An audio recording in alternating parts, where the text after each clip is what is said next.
Join the Mark Order.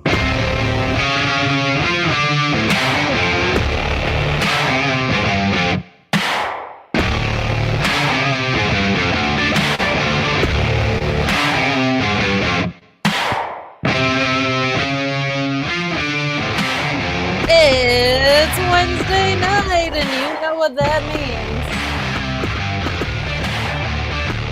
It's Mark Order Wednesday. I did not mean to be so egotistical in the beginning there, Ryan. All right, I knew you forgot how to put the banner up, so I went and threw it up. There we go.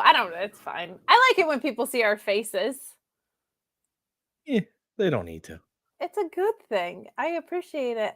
Hi, Ryan. How are you? CM Punk is back. Is he? I didn't see that. Well, then you left the room too early, pal, because... It ended with the brawl, right? Just, No, but I thought we were going to go home on Gang Wars, and I was like, oh, come on. I mean, we kind of did. Oh, man. But far before we get into Dynamite, we are without Matt. We are without Ant. But we are with our antics. You know what I mean? Because it's me and you. We're the pun squad. We sing the most songs. We're by far the silliest too. Hey, Kate. We are CM Punks. I love it. I love it so much. Brian, how are you? This is the first time we've done a two-man group of just the two of us. I know. This is weird. I feel like something's wrong. I know. I've never hosted a podcast before, so this is so foreign. Well, I know. I'll walk you through it. Don't worry. Oh, my God. As you'll notice, no background tonight. I have two dogs that I'm dog sitting for my sister, so they may pop in at some point. I hope so. Buster's always. Can you see him? There he is. I kind of hope they don't. That means they're unhappy, and I'd rather they just stay laying down. That's fine. But they don't want to snooze in the same room as you, like this. No, guy? They do. They're in this room. Oh, well, that's good because I can't even talk there. Yeah, so they're there. Sign. Oh, and because people are going to see it, I'm going to call it out. I have a burnt finger. Wow. Okay. Rude. First of all. Actually, technically, it's two. What happened? So Ryan's an idiot. And Ryan was making dinner. Okay, but that's true all the time. So Ryan was making dinner, and Ryan had a pan on he took out because he was checking the temperature, and he was talking to someone who was over and didn't realize that he took the mitt off his hand, and as the pan went to tip, he got a little nervous and he moved it up, and like a 400-degree pan burns your finger pretty instantly. Yeah, that's not great. That's not great for you at all. I had a blister for the last couple days, except the dogs popped it. You can't scissor too hard. Would you scissor grandpa ass, as Billy Gunn was called today? Gladly. I would be all over grandpa ass. Scissor me grandpa ass. Amazing stuff. What else is going on? I'm good. I'm busy. I got a lot of shit going on, but that's a very, very good thing. Going to the city tomorrow to see my sister, which will be nice. And I've had some interviews and then 9 million podcasts. So I'm doing pretty good. It was not 97 degrees out for the first time in a month today. So I was really relieved by that. And I walked my dog without feeling like I was going to suffocate. So that was refreshing. You just disappointed me. You want to know why you just disappointed me? Because I didn't say 98 degrees. And yes. I knew it. There's one dog. Puppies. Jumped off the bed. No idea where he went. But he jumped. You might as well jump, to be honest. So. Yeah. That's it. That would make a good song. We'll have to work on that. That would never work. Fair enough. With some cheesy 80s keyboard pads on the beginning of it? Please. And a cool music video? Please. That music video ruled. I'm pretty sure the music video is why the song got popular, to be quite honest. It's probably a little bit of this, a little bit of that. So we don't have Ant. He is in as what he said, the Philadelphia Riviera. I'm not even gonna kayfabe it, but he is with his much better half, and his adorable little kiddo down at Cape Cod, which is delightful. Outkicked his coverage. Oh yeah, by just like miles and miles and miles. So, but we love that for him. He works really hard. He deserves a break. I can't remember the last time he missed an episode. But he did the. Don't think he ever has. I feel like there was one, and it was before you joined, and I think we were like so the Shining Wizards. Yeah, I think it was like a Shining Wizards. Not a real one. No. So, but yeah, things are good. Things are busy. There's a lot of AEW to get in tonight, and like, it's just so weird. Normally, this part of the show takes up 45 minutes. Because usually we have 4 different people. Well, 3.5 because Matt's questionable at times. 3.5 people going over their weeks, and now there's only 2 of us. And I do nothing. I mean, I'm doing stuff this week. I got dogs. It's true. You got doggos. I had to clean up dog poop today. I was not happy about it. Gross. With your burnt ass finger. Had gloves on. Still, it's gnarly. Because I made it bought like a temporary fence so that they could go, and I had been letting it stack up for a couple of days. Yeah, you gotta get it out of there. That's gross. That's gross. But do you want to pretend that you're aunt, and I'll ask you how your week was? Yes. Aunt, how was your week? Well, Kate, I worked all day and then all night till like 4 a.m. Come on, you fucking hand job. You're not doing anything fun these days? I'm drinking spicy on my camera. But you pulled an ant on me. That happens a lot with him. I just cut right out. I did. Damn it. You got so excited to be Matt. I know, yeah. I think it was my Matt impression that was like, we got to get this off the air. We got to get this out of here. Oh, man. Yeah, no, I mean, I hope Ant's actually enjoying himself because he works too much. He does work too much. Matt works too much. Too damn hard because the rent is too damn high. Matt, I got to see in Bridgewater, though, because the pizza truck was down my way. And his pizza truck was stationed like 10 minutes from me at a Queen Styx cover band event. So I got to go and I got to have some free pizza, which was amazing. And this band was actually not bad. But what was weird was everybody there was like probably like 65 and up crowd more. I have a feeling like they do this at the park a couple times a month or whatever. And it's probably normally like Frankie Valli tribute bands, and this time it was like this weird 80s power rock situation, and a lot of the people there were like clapping along, but I was like, this is not the demographic for this band at all. You say that, Kate, but I want you to think about something. If you're saying it's 80s power rock, they're all 65 now. Yeah, that's true. But they were like, a lot of them felt like it was too loud. You know what I mean? You could tell. It was like they're okay. Yeah, there was a little bit of that, but they loved the bands, a lot of polite clapping. But I was there for the free pizza and the camaraderie because I missed my friend. I hadn't seen Matt in forever, so it was so good to see him. Matt he works too damn hard too. I don't like this. I know it's Kevin saying your green screen background sucks this week. It really does. It's almost like it's not even there. It's insane. It's almost like there's 2 dogs here, and I was scared to death what they would do to the green screen. Oh my gosh. I have mine stowed so far away from Buster. Like the amount of my life that is just trying to keep things elevated and away from my dog is like pretty insane, to be honest. My guess is they would get anxious if they couldn't see me, and they would come barreling through the green screen. So all you'd see was that's it. Me go under it. See, that would be kind of funny though. That would make for good. It would, but then when my computer, my monitor broke because of it, I'd be very sad. Asian Joe's not here for it. Are you saying that you're scared the dogs would just rip through everything? That they would storm in as if they were on some sort of rampage, Ryan? Is that what you're saying? Oh God, I forgot if you run things, there's weird segues. There is weird segues, but we don't have to do any segues about dick pills like I have to at Fight Club. So, But I am actually glad that there's two of us because we hold on. We got to stop. Oh no. No, I didn't. Hi, Gio. Good to see you. The Ace of Space LSG wants to know. Friend? You made an OnlyFans and you didn't tell me? No. I did have an idea for an OnlyFans that was like fun socks. Like, is the foot crowd in it for the naked feet? Or would they appreciate like a fun holiday sock gimmick? That would be really fun. Here's the problem with that, Kate, and I'm going to be quite honest here.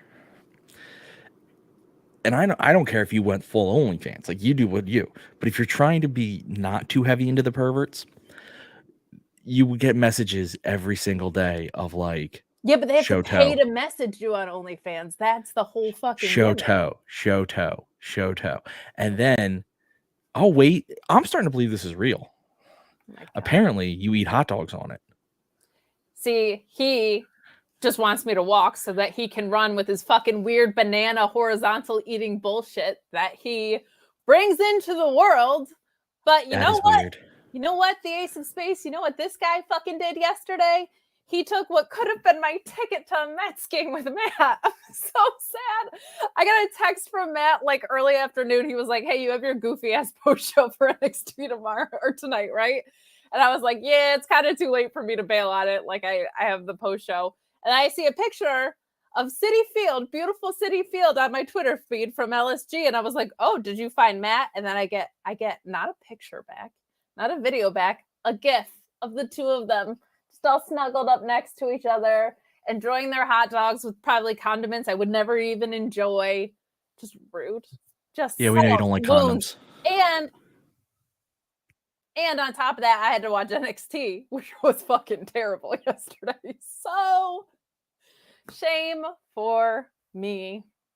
Let's talk about Rampage. Let's get into this because we got Rampage. We got Battle of the Belts. We're not going to go into too much detail on both of those because we had a whole bonus show with Ant and with Mrs. Muddy as they covered that. Here comes the monies. Money.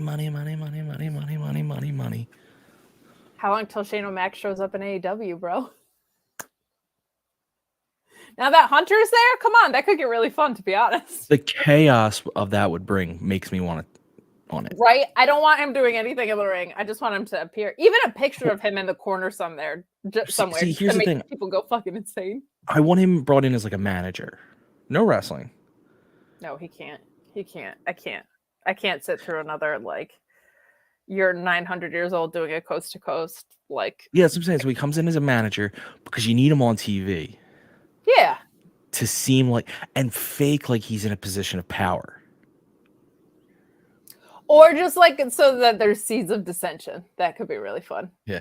Or we go with your idea and just behind every shot you see Shane O'Mac walking. See? Like Drifter Shane O'Mac could be really fun. Yeah.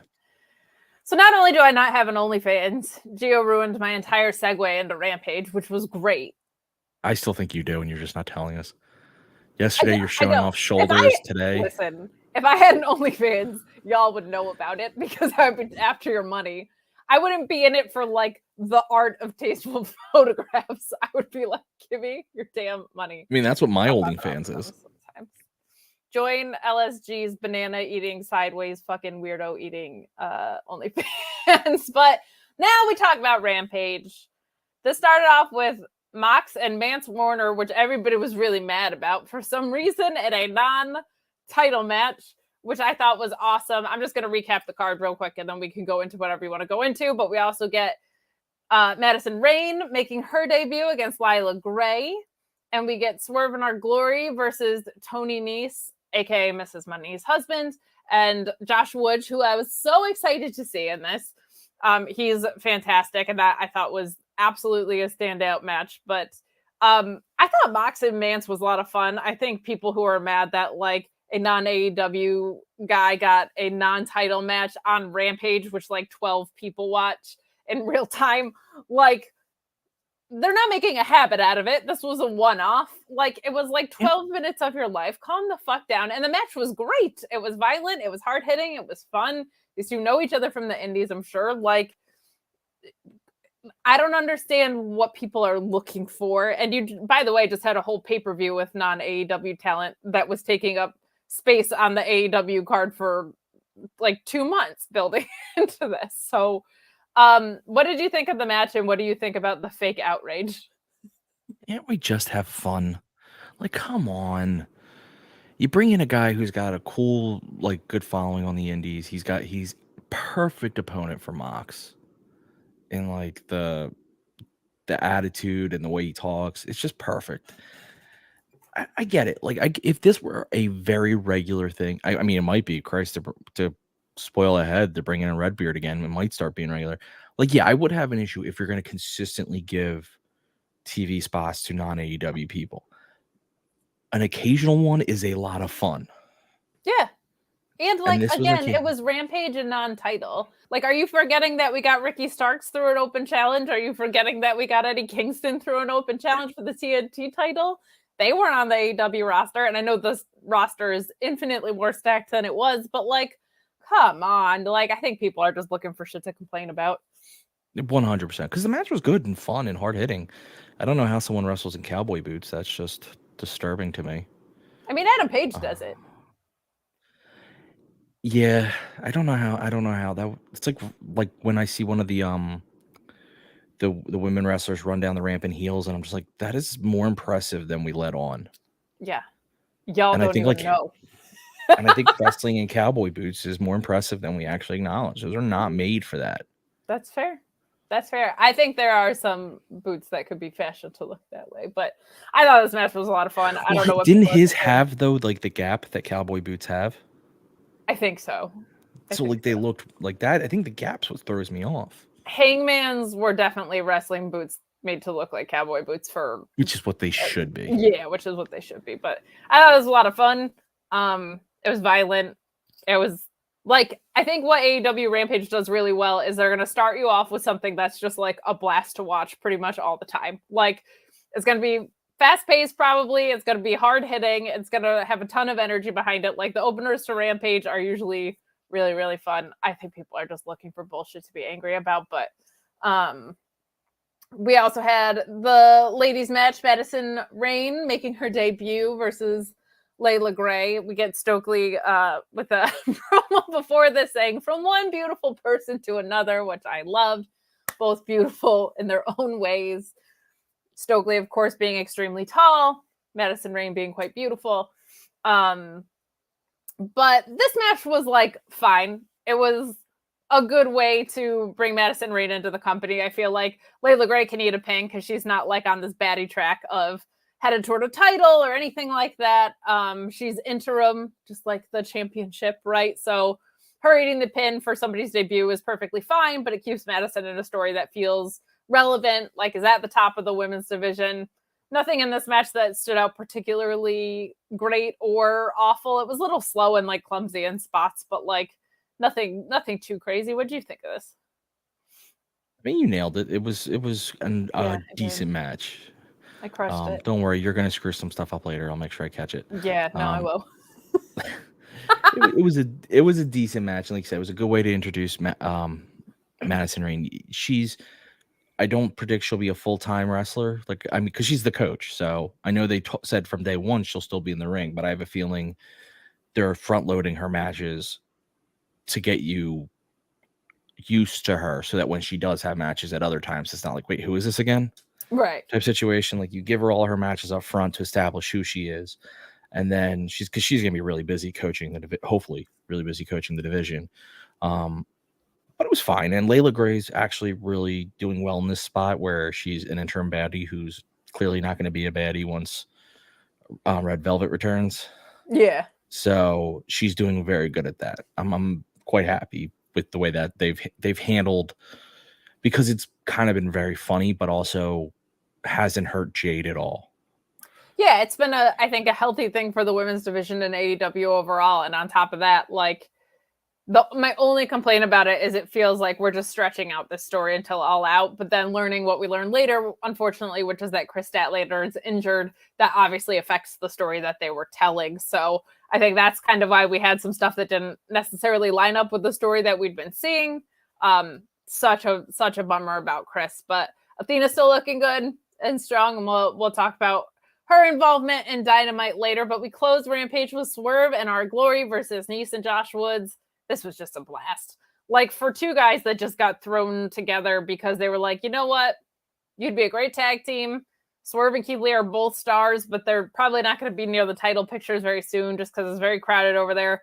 Let's give them tag titles because they're just both so electric and so much fun. Like, the way they've come up with tandem offense to put in matches is so great considering how short of a time they've been together. Like, they do so many cohesive things that make them feel like a tag team and not two single stars, which they definitely are in their own right.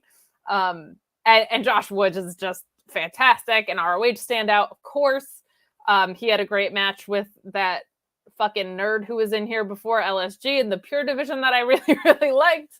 And Tony Nese, of course, Mrs. Money's lover, if not more. He and all of his abs. And some smart Mark schmaz in this as well. What did you think of our main event here? First of all, Smart Mark schmaz is my jam. I love Smart Mark. I'm a Smart Mark. I think his brand of comedy really works well, and I actually think he's been great with Tony Nese. I've said it from day one. I know you're not as big a fan with him, but I think him and Tony Nese have gelled in a good way because Tony Nese needed a bit of flair, and Smart Mark. I am very glad that he's on my television. Like, I think Tony Nese is great. So if this gets him on TV, I'm excited about that part at least. I like Tony Nese a lot as a wrestler, and I don't think he's bad on the mic or anything, but I just think Smart Mark puts him in competition with people he wouldn't necessarily be able to hang with. Eric Freed saying that powerbomb stomp thing, Swerve and Our Glory do is insane. Yes, it is. It's so good. If you're a Smart Mark, are you a Smart Mark? I'm asking the hard-hitting questions, all right? Ant's not in the driver's seat tonight. I am a smart Mark. Okay. So you're smarky about Smart Mark. Yeah. You know what? I'll fucking take it. Yeah. So we all have to be smarky about something. That's not true for you, bud. I got a dog going around. Sure, it's a dog that's under the desk, Ryan. It's definitely. If it was something else, I'd be much happier and I'd be bragging about it. Swerve and Our Glory is amazing.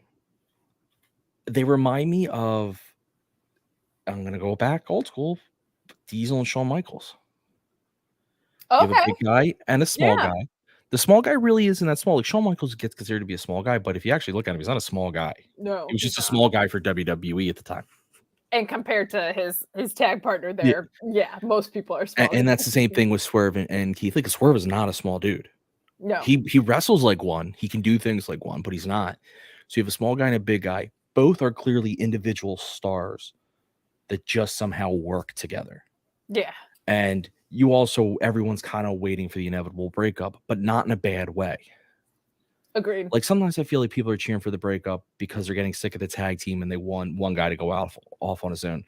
This feels more like people are like, oh, they're going to break up at some point, and we want the awesome feud that breakup's going to bring. And then they're both going to go be highly successful. What I think is refreshing about that as well is I think either of them could stay face and either of them could stay heel. I feel like there's so many times where you're like, okay, they're going to break up and that guy's the face and that guy's the heel. Like, this, I think you could go either way. I probably turn Swerve heel on Lee because I think people just want to root for Lee. But because Lee can just yeet anybody wherever the fuck he wants, like, you could go the other way with that. And Swerve is such a crossover star that I don't know if you want a guy like him being a bad guy on your film. They could also revisit that later. This could be like a situation with the New Day where they go off and do their own things, but you don't have some like evil split. That's what I'm hoping they do with the Street Profits on Monday nights. Like, it doesn't always have to be a violent split to pursue singles runs. So I'm intrigued. They could lose the titles and be like, yeah, we're done. We lost the titles. We're not a tag team anymore. Yeah. It's not, we're not hating each other. We're just done.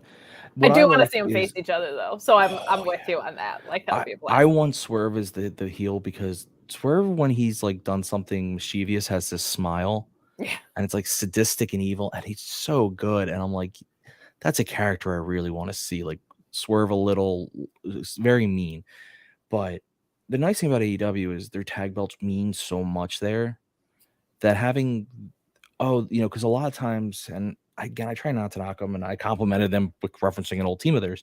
But in recent years in WWE, when two guys were thrown together in a tag team and they won the belts, it never felt like it mattered because everybody's like, well, who cares? Like, they're thrown together, no one likes the belts. They're not even, mid card, they're undercard. The belts in AEW are main event, so like, to win them, whether you're thrown together or not, they do that in an attempt to get you to a next level. Like, yeah, people thought the Jurassic Express title run ran too long, but it was an attempt to get Jungle Boy. And like, it is a big deal. If you win their tag belts, it's considered, so I'm very excited for them to continue having them for a while and then losing and having a feud, and I can cheer and be very happy when they fight. Yeah, and I don't think it's like that much of a secret. They had FTR putting icy hot on their balls and shaving each other's backs. So I don't think it's like a secret to say that WWE didn't really care about their tag belts. And more often than not, to your greater point, they were more used, and up until hopefully extremely recently, they've been used as a device to propel singles runs instead of be a cohesive tag team. So I'm with you on that. I thought this was an easy, fun episode of Rampage. The live ones just hit different, man. Like, they're really, really good when they're live. And that is I think it's the crowd.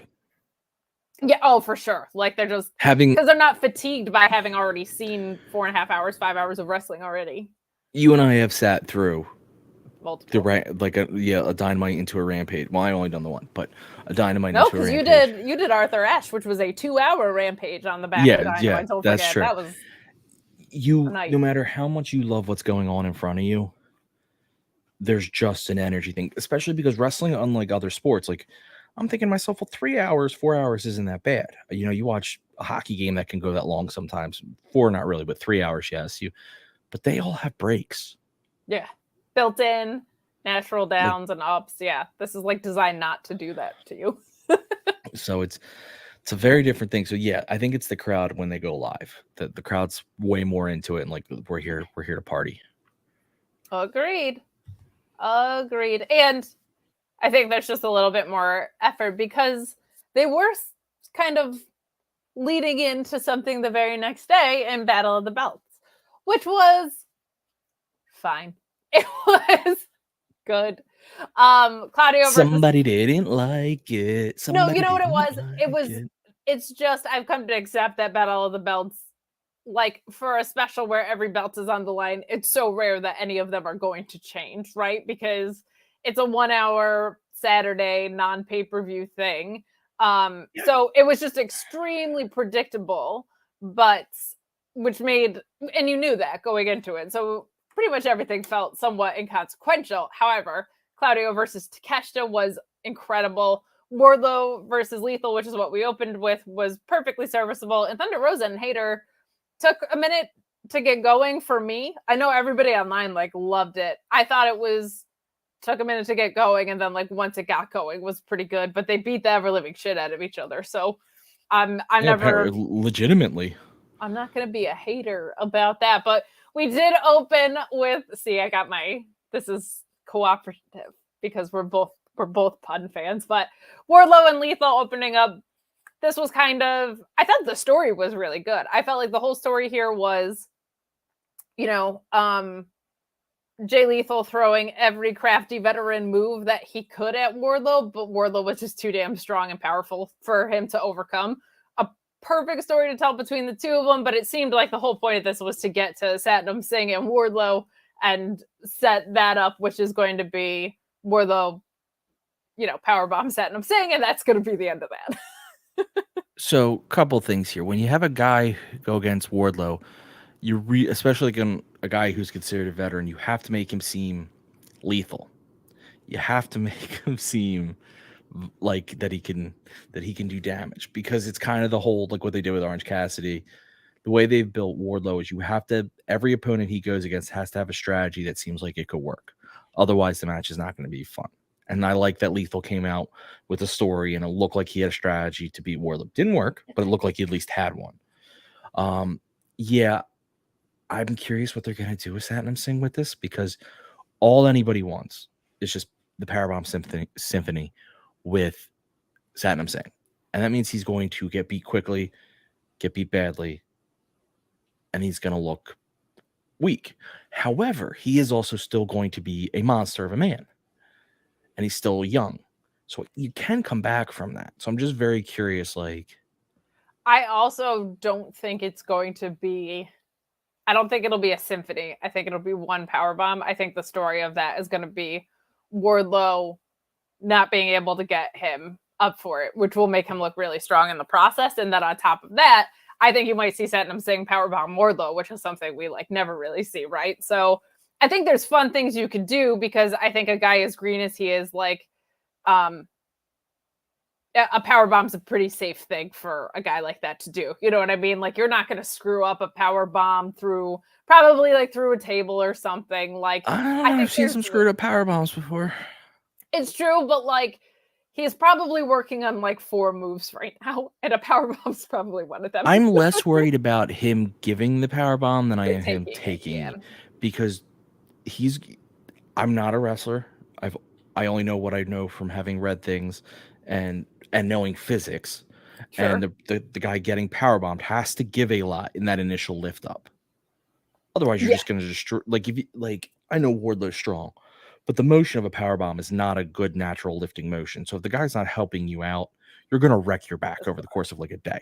Yeah. So my fear is that, not that Satnam can or doesn't want to help, but it's the same thing that used to happen when people tried to powerbomb like Big Show and stuff like that. It's so hard for those guys to assist, because how would they be able to? Would they know how to? Yeah. And their legs are so compressed when they're down low that it's just, I'm hoping they're practicing it a lot, and when they do it, I'm gonna pop very heavily. But it's just like, I can't imagine they would tease this without that. Shh, Dad's here. Shh, shh, shh. Oh God. Wait. No. Is this a malware attack? What's happening? They were getting attacked. I don't know. God.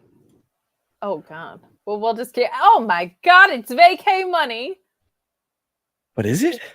Here's my theory. He's on his phone, and he has to give his camera permission to get. Hey! Uh-oh. This is vacay money with very bad Wi-Fi. This is like a flip book, but pixelated. Hey, buddy. Hi, Aunt. Asian Joe asking if this is the House of Black entrance.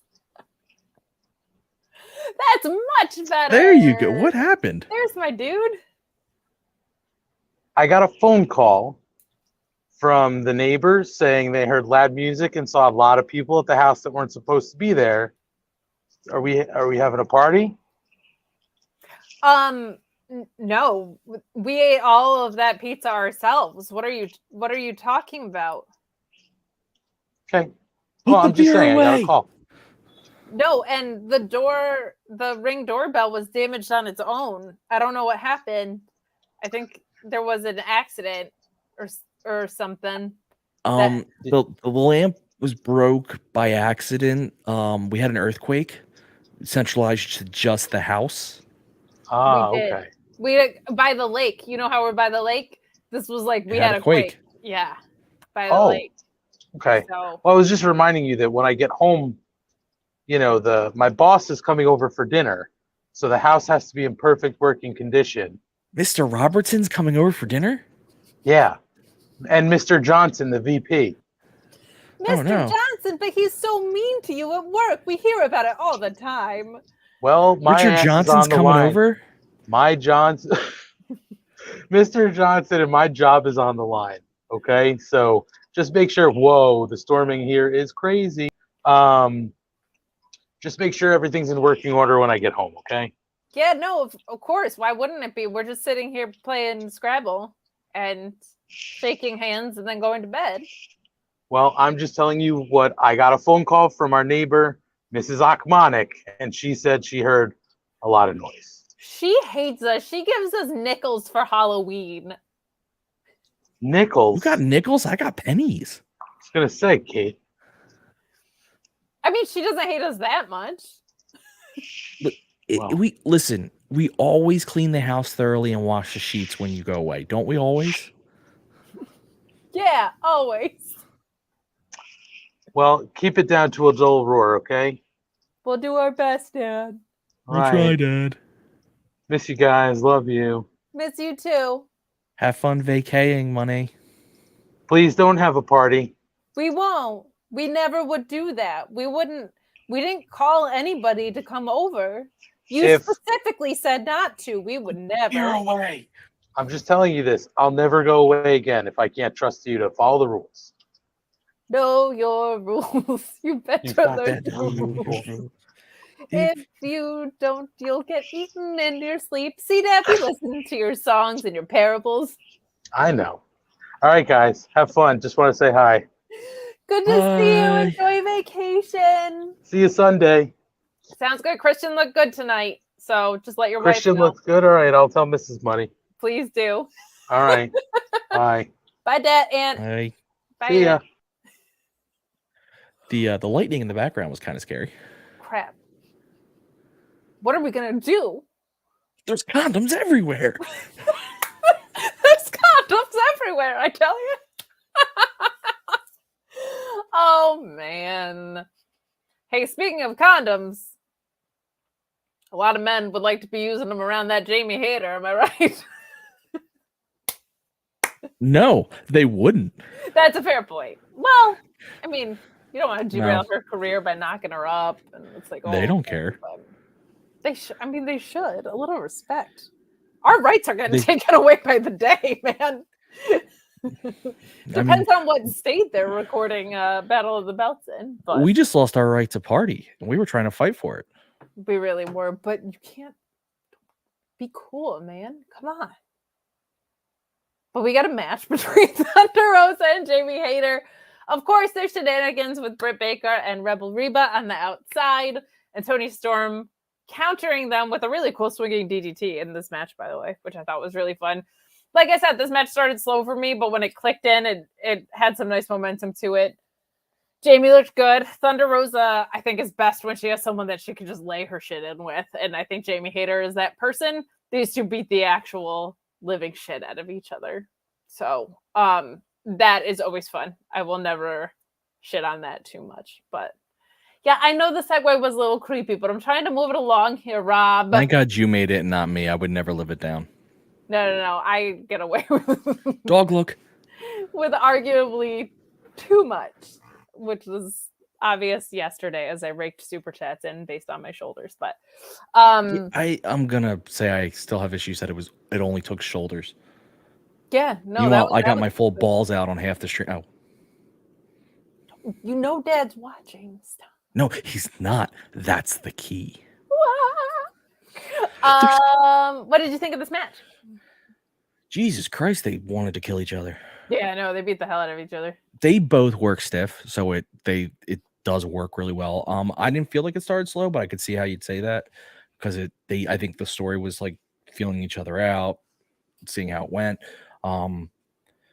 You're right. Thunder Rosa is best when she is someone who she can just lay her shit in with, which luckily in AEW, there's a lot of them. Yeah. Most of the AEW women like to work just as stiff. So it's not a problem. Hayter, I really like. I'm very curious what her story is going to be going forward, which in AEW is questionable in general. But at some point she's going to break up from Britt, and that's going to be a fun feud. She's got to come out the face.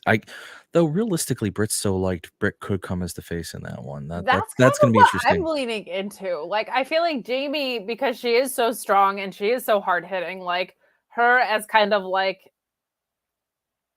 not anybody else is heavy, but just a heavy in the division would be good. And like, I think Britt could use a refresh here. Like, her promos are getting a little like burial heavy and stuff. Like, she's, I think, course corrected some of that with the more recent ones, but like, I think an organic face turn could be something that's really, really great. So that's kind of the way I'm leaning, but I think you could go either way, but I do think it's time to split up this little like DMD faction that they have going. I think it's tough with Britt's promos because I don't think her promo was changed, but she changed, and I don't think she realized it. Like early on when she was making those type of promos, she wasn't the face of the division. She wasn't their longest Right. champion. She wasn't beating everyone. So you can try to bury anyone you want because you haven't done anything yet. But as soon as you're the champ and you've done it, now you are burying them. Now all of a sudden it changes. Like you got, and you have to adjust with it. So you're right. She has tried to fix that a little bit of being like, that happens with all heels. I feel like though they gotta like refine their groove as they grow and out of like one level of it. I mean, that's why we'll talk about him tonight, but like Jericho changes character all the time. Yes. Because characters do run stale. So yeah, I enjoyed this match. We'll talk more about Thunder's next opponent, but it was fun. It definitely didn't let down. I think turning Britt face might be good too, because I think a Thunder Rosa heel turn might be inevitable. And I think having them a Thunder Rosa heel turn. Yeah. I think whether it's Toni Storm or if Chris's injury isn't that bad, I think that's probably who they have in line for her to drop to, and they both need to be faces. And I think Thunder Rosa needs it. Like like you said, we'll talk about it later tonight, but she was like kind of smiley and goofy, and I'm like, just let her be. If she needs to be a heel to be a badass, let her go back to being a heel then. Yeah, we'll talk about it because I actually have a theory on that, so I'll save it till we get there. The captain doesn't run stale because he sets sail. Look at you. Very, very well played. And we close Battle of the Belts here with, my God, Claudio and Takeshita, man. Dear Claudio. You good over there? Damn it. We'll make it if we believe. You can keep going. Claudio.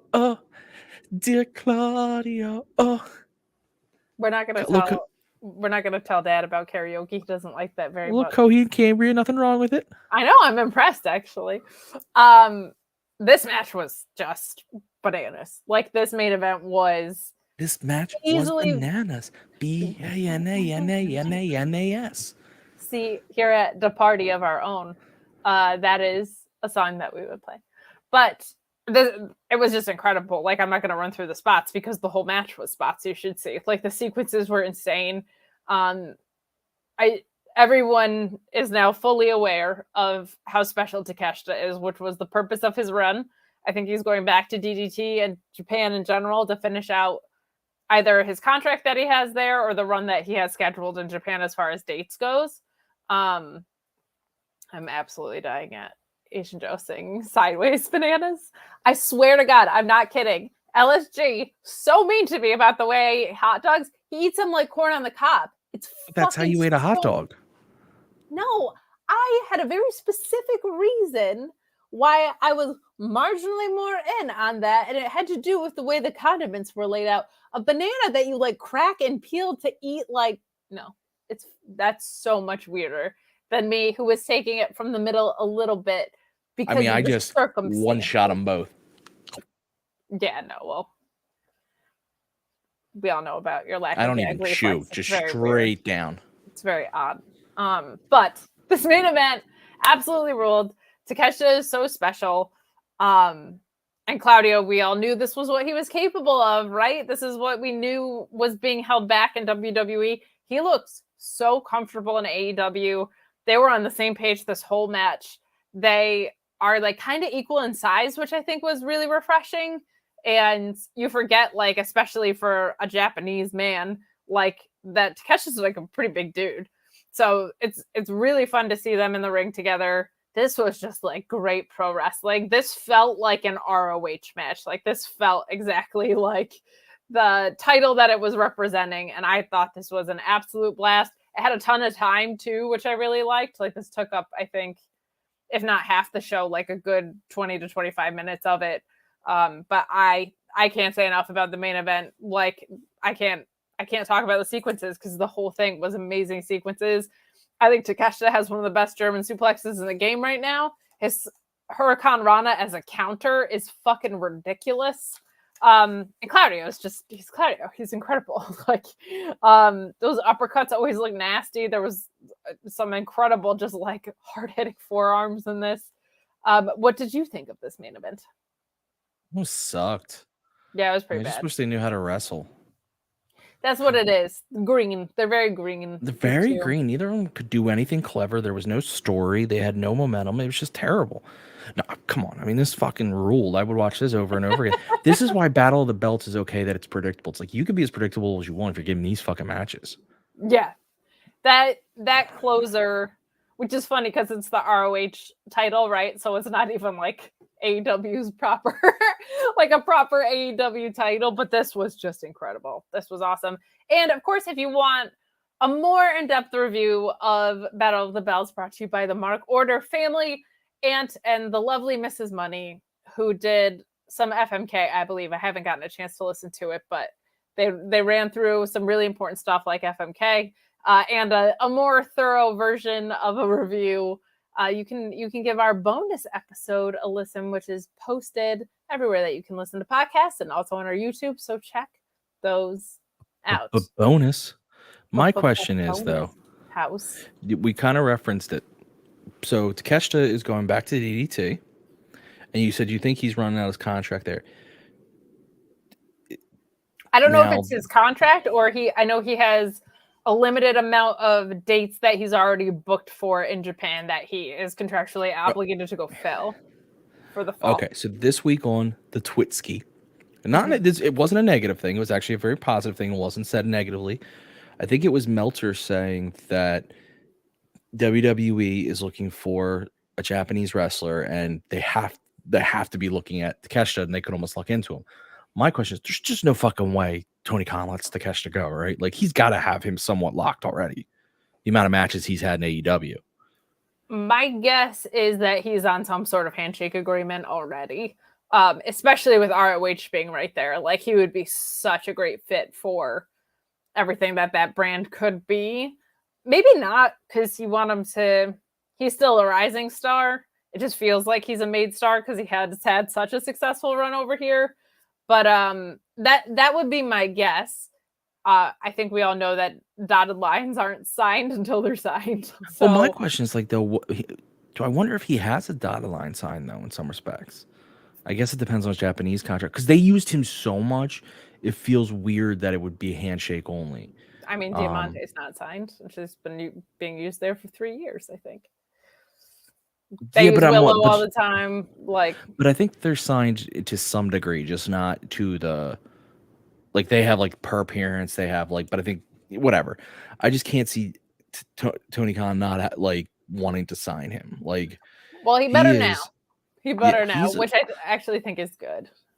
And because he's awesome. And one thing I want to point out was, like, the size. Like, showing that he matched up with Claudio, who's not a gigantic dude, but he's not a small dude. And that's the impressive things when guys of, like, good size can wrestle the way they wrestle. It's so unique.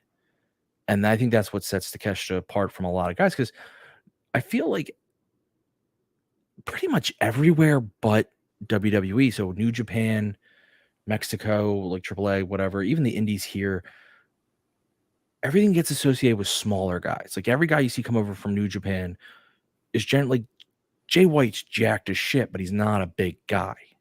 Right. So, like, when Takeshita has some size to him, you're like, okay, you don't expect it from there. Yeah, no, I agree with you. Sorry, I got a comment that apparently we're making in the chat that there's a bonus show that we've plugged at least 4 times. What? Suck it. It's our own program. We're gonna plug shit. Yeah. No. You're missing the comment. I'll show it so you can see it. You know, there was a bonus show people could check out where the Money team covered Battle of the Belts 3. Aunt Money. Yes, Mr. Money. We've plugged it multiple times. We're giving our shortened version of it, and now we're just talking mostly about Takeshita and what his future holds, which is less about Battle of the Belts and more just what does the future hold for a Mr. Shut Up. Embarrassing me. Yeah, Dad. God. Back away. You're with my friends. You know what else Dad told me? Do you know about, like, the Shining Wizards Network? Have you heard about it? Again. Have you heard about rambles. this? He rambles, I ignore. Back in my day, we had a network with tons of shows on it. Like, shut up, Dad. You know what I mean? Dad, There were all these great shows on that network, and the Mark Order bought out the Shining Wizard. Like, oh my God, Dad. We had shows that said something about PC police, and everyone hated it, but we still did it. Sure, Dad. Sure, Dad. Well, anyway, he told us to play this video or whatever. So I guess we should play it. But here it is or whatever. A lot of things can change in the span of 10 years. But when it comes to professional wrestling podcasting, one thing is still guaranteed. The Shining Wizards is the only place to get all the latest wrestling news, interviews with the greatest guests, and of course, tons of laughs in discussing the world of wrestling. The show is still available on Monday nights at 7 p.m. East on rantdmradio.com and Rant Entertainment Media on the TuneIn app.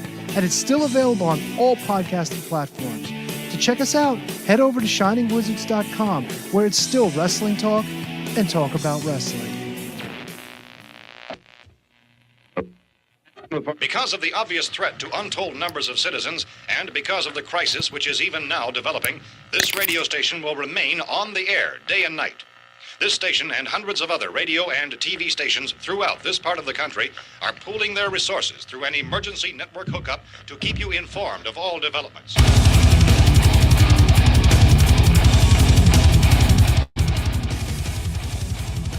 Horns up, everyone. One on the Shining Wizards Network. Be sure every Friday to check out Radioactive Metal. Radioactive Metal is one of the longest running podcasts on the interweb. And every week we bring you a fist full of metal, including interviews with all your favorite artists, discuss all the metal news, and feature the best tunes on the air today. So grab a Lemmy, join your cool Uncle Snowy and co-host Aaron in the pit. Your recognized symbol of excellence in sports entertainment broadcasting from the current to the way back. Join the Impact player Phil Brea and the Portuguese Man of War Choppy for the Turnbuckle Throwbacks Wrestling Podcast. Live every week on rantemradio.com. Get all our episodes over at iTunes, Stitcher, TuneIn, Audio Boom, Google Play, ShiningWizardsNetwork.com, and TurnbuckleThrowbacks.com. Are you tired of being told what to think and believe by Hollywood elites and politicians who just don't care about you? Tired of not getting the truth when you watch the news? Tired of trying to figure out what pronoun to use? Tired of mob mentality when all you want to do is think for yourself and make up your own mind? That's where we come in. This is Justin. And Vince. Your host of Inconclusive Breakdown. We are a weekly anti-PC podcast bringing you entertainment and current event news without any spin. If you want to truly stay informed on what's going on in the world, then give us a listen every Sunday, anywhere you get podcasts, at least till Zuckerberg and Twitter Jack deplatform us. And as always, we're proud members of the Shining Wizards Network. Tired of the PC police telling you what you can and cannot say? Want a show that travels back to the 80s and 90s, where the badass hosts have beaten down cancel culture on 3 separate occasions and carried on to gloat about it? Since 2013, The Midnight Jury is that show. Travel back to the malls and arcades, pop in your VHS, and join us where the 80s and 90s return from the dead. Conan, tell them where to find us. WLWstudios.com, home of the Midnight Jury podcast, hosted by Midnight Mike and Calvin Brody. Also available on all major podcast platforms via the Shining Wizards Network, and join in the conversation on Twitter at Midnight Jury.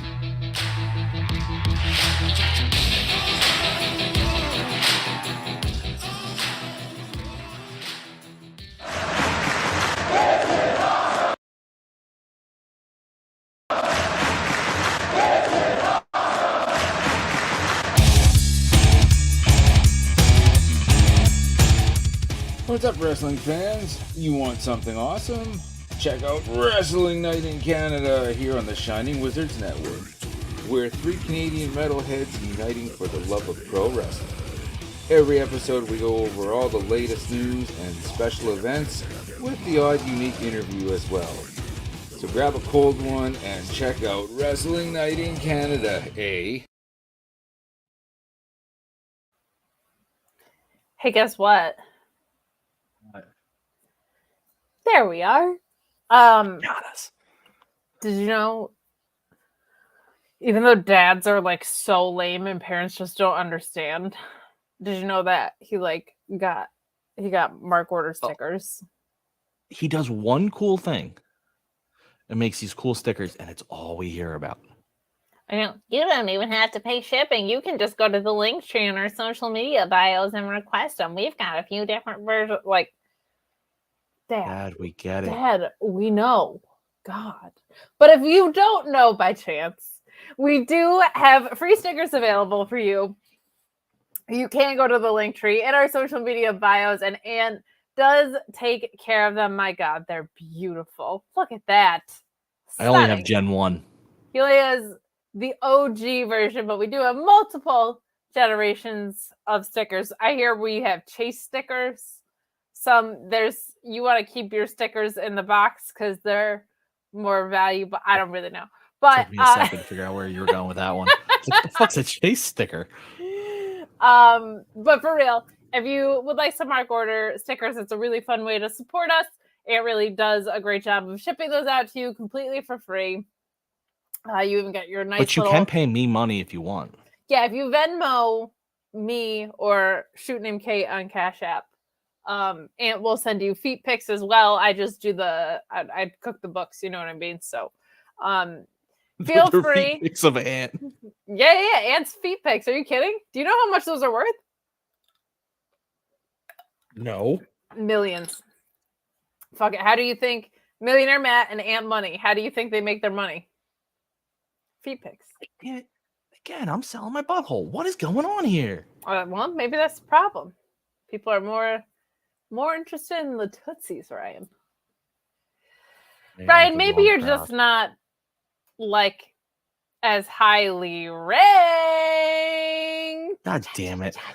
That was a good segue and I'm mad at it. Thank you. I'm not gonna keep our faces on the screen for this, but we will run through your rankings. Your world champion, CM Punk, your interim world champion, Jon Moxley, your all-Atlantic champ, Pac, and your TNT champion, Wardlow. Your contenders are Hangman Adam Page in the 1 slot, Powerhouse, and the 2 slot on the rise, Chris Jericho, oh yeah, in the 3 hole. Batting cleanup is Daniel Garcia, which is very cool. And Jay Lethal in the 5 spot, nobody cares. Your women's champions, Thunder Rosa is your world champion, and Jade holding the That Bitch Show title. Of course, undefeated as we continue down the road here. But your number 1 contender is Toni Storm now.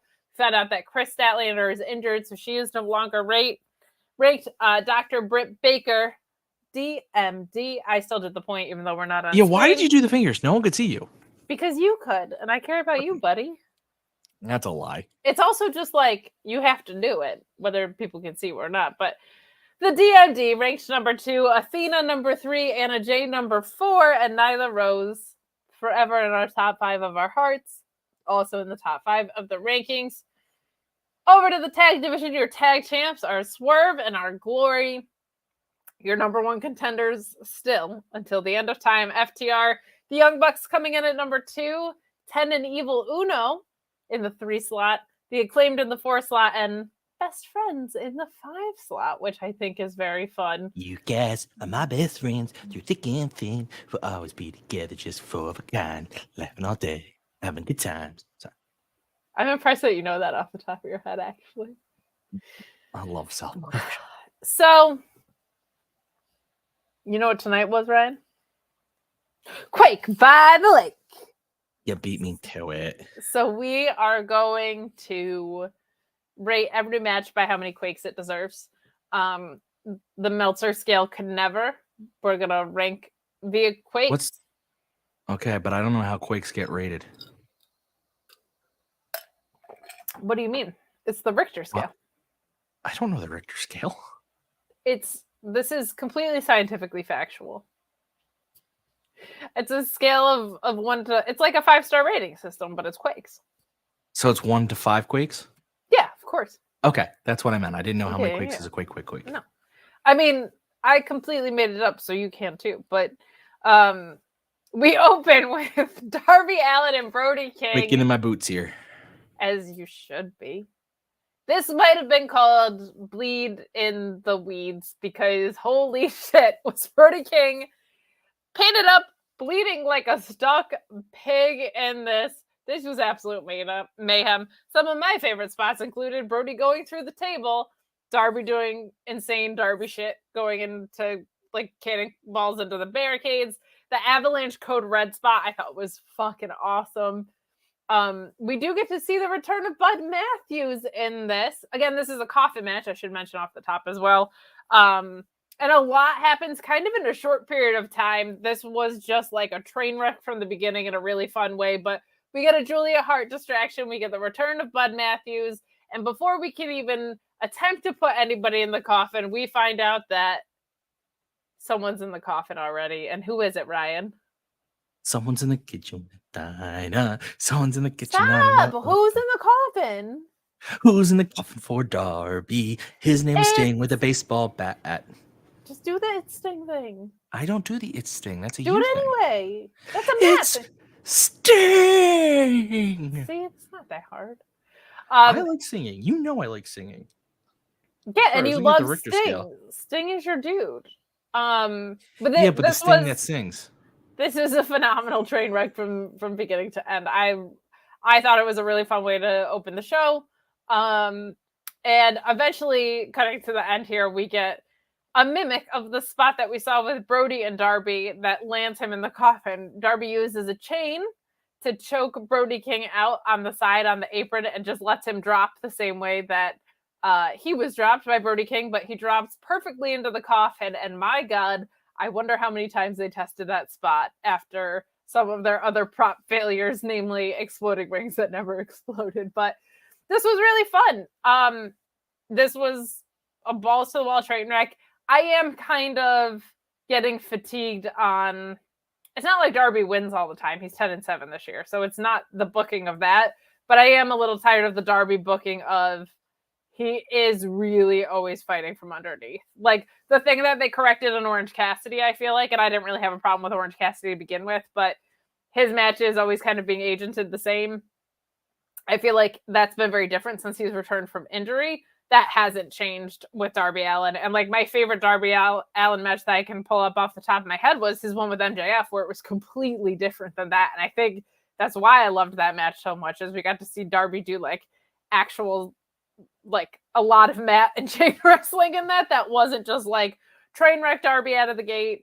It's always entertaining to watch, but I am getting to the point where I would like to see like another side of Darby. Maybe he turns heel, maybe there's something, but like in ring, I would like to see a little bit more diverse storytelling. But I thought this match was a hell of a lot of fun.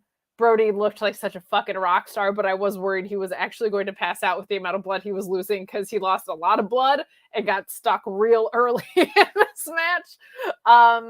But this was fun. Great to see Bud Matthews back. A fun thing to have Sting in the coffin already. Julia providing the distraction, I think, is super fun, and I just really love what House of Black is doing. What did you think of this match? Okay. So, I'm trying to pretend like I'm gonna have a hot take. I'm not.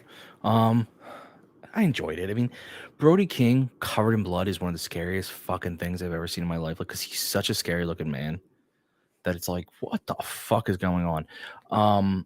It's funny. I was having I don't want to say having a conversation. It was literally like 3 tweets, but a 3-tweet interaction with Hayden of the Sour Grap Society, who also does something on Fightful, Overbooked, I believe. And Caden said, oh, great, 50-50 booking. And then I responded with, well, Darby's match is the coffin match, which I like. Darby should, for a little while, always win a coffin match until he doesn't. Like, make it so that he loses someone. But then Caden pointed out that, yeah, but this is exactly how Andrade feud went. Loses in a regular match, wins in a coffin match. I'm like, you're right. That's my point being, is I don't want that to be Darby's thing, that he loses, and then wins a coffin match. Because that's just lazy. That is lazy, and it just handcuffs you. And like, I think it was kind of like the tack in the mouth spot where we got like a lot of it in too short of a period of time. Like 3 coffin matches in like 18 months kind of feels like a lot, right? Hasn't it been about that? Yeah, that's like been that close. you can Because just you had Andrade, you had creepy, Ethan Page. Yeah, like I feel like just because you have creepy dudes, like you could give it a different like I would love to see, this is perfect. I would love to see Darby Allin in like a 2 out of 3 falls, where the story is completely different than anything we've seen with him before. But like the match I saw in front of me today was a blast. How many Quakes do you give it? Well, real quick before I get to my Quake scale, the Hayter scale, the thing is, like, if you do a 2 out of 3 falls match with Darby, there's actually a really interesting story, because Darby's whole thing should always be, yes, there should be chain wrestling and stuff like that. I love that, but the majority of his offense should always be he's hurting you while he hurts himself, dog sighting while he hurts himself. Like he does a dive and it hurts your knee, but he had to do a dive to do it. So like he's taking a little bit of damage. The reason I say that is in a 2 out of 3 falls match, that's a good story. Because the theory, if the announcers are smart, they go in and go something like, he can't do that because his body can't sustain that for 2 out of 3 falls. He's meant to wrestle for 1 fall. Yeah. That's what I'm thinking. It's like, do something, a heel turn. Turn on Sting, brutalize Sting. I hate to say it, but you do it. A sadistic Darby works, where like he doesn't hold back and he does things really dark.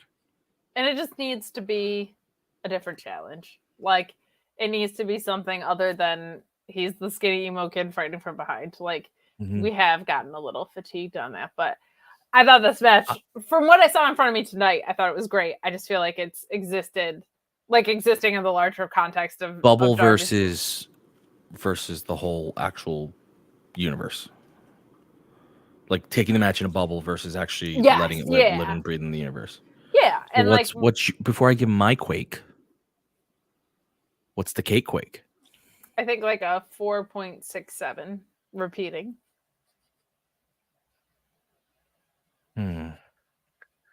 So I'm not going Richter, because Richter's got a real thing and people will, though I did look up and there's never been a 10 Richter, so that's pretty interesting. Oh my god. Anyway, I'm gonna go 4.5. I'm actually gonna go a little less than you. I think the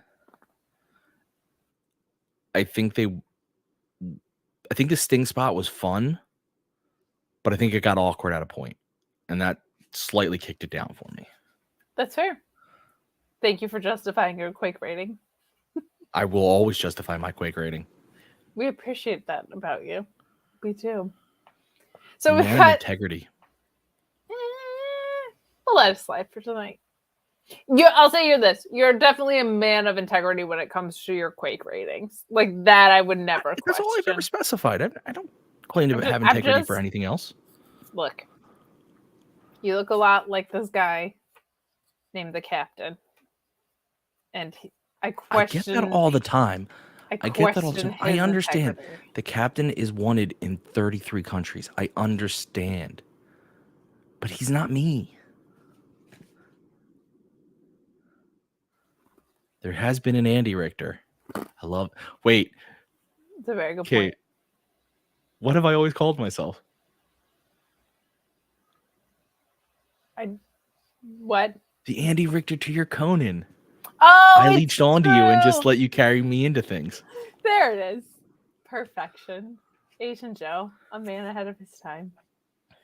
So we cut to a Jon Moxley promo followed by a Jericho promo, basically back to back. So we will cover them at the same time. But Mox saying that you already have the interim title being treated as lesser than the regular title, and we have the FTW title. Why not have the FYI championship? And he says that he is going to push the fighting spirit of the Lionheart, and if it doesn't break his spirit in this match, he will break his body.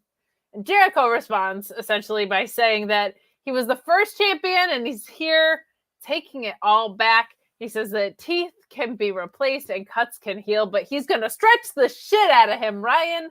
My goodness. These were fun. These were harmless. Great way to hype up a main event. Jericho's skin was like glowing tonight.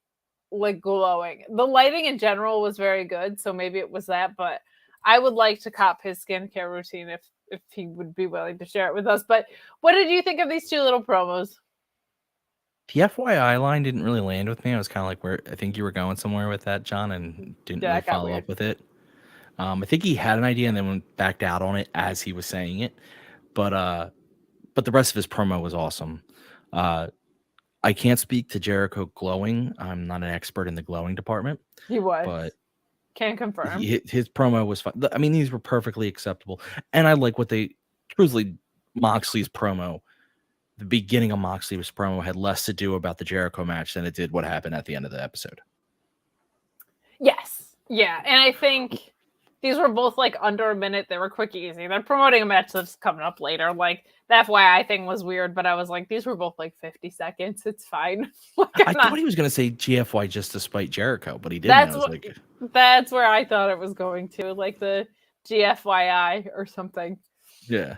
But we move along to our next match, which was Andrade and Rush versus Penta and Phoenix, and this was a lot of fun.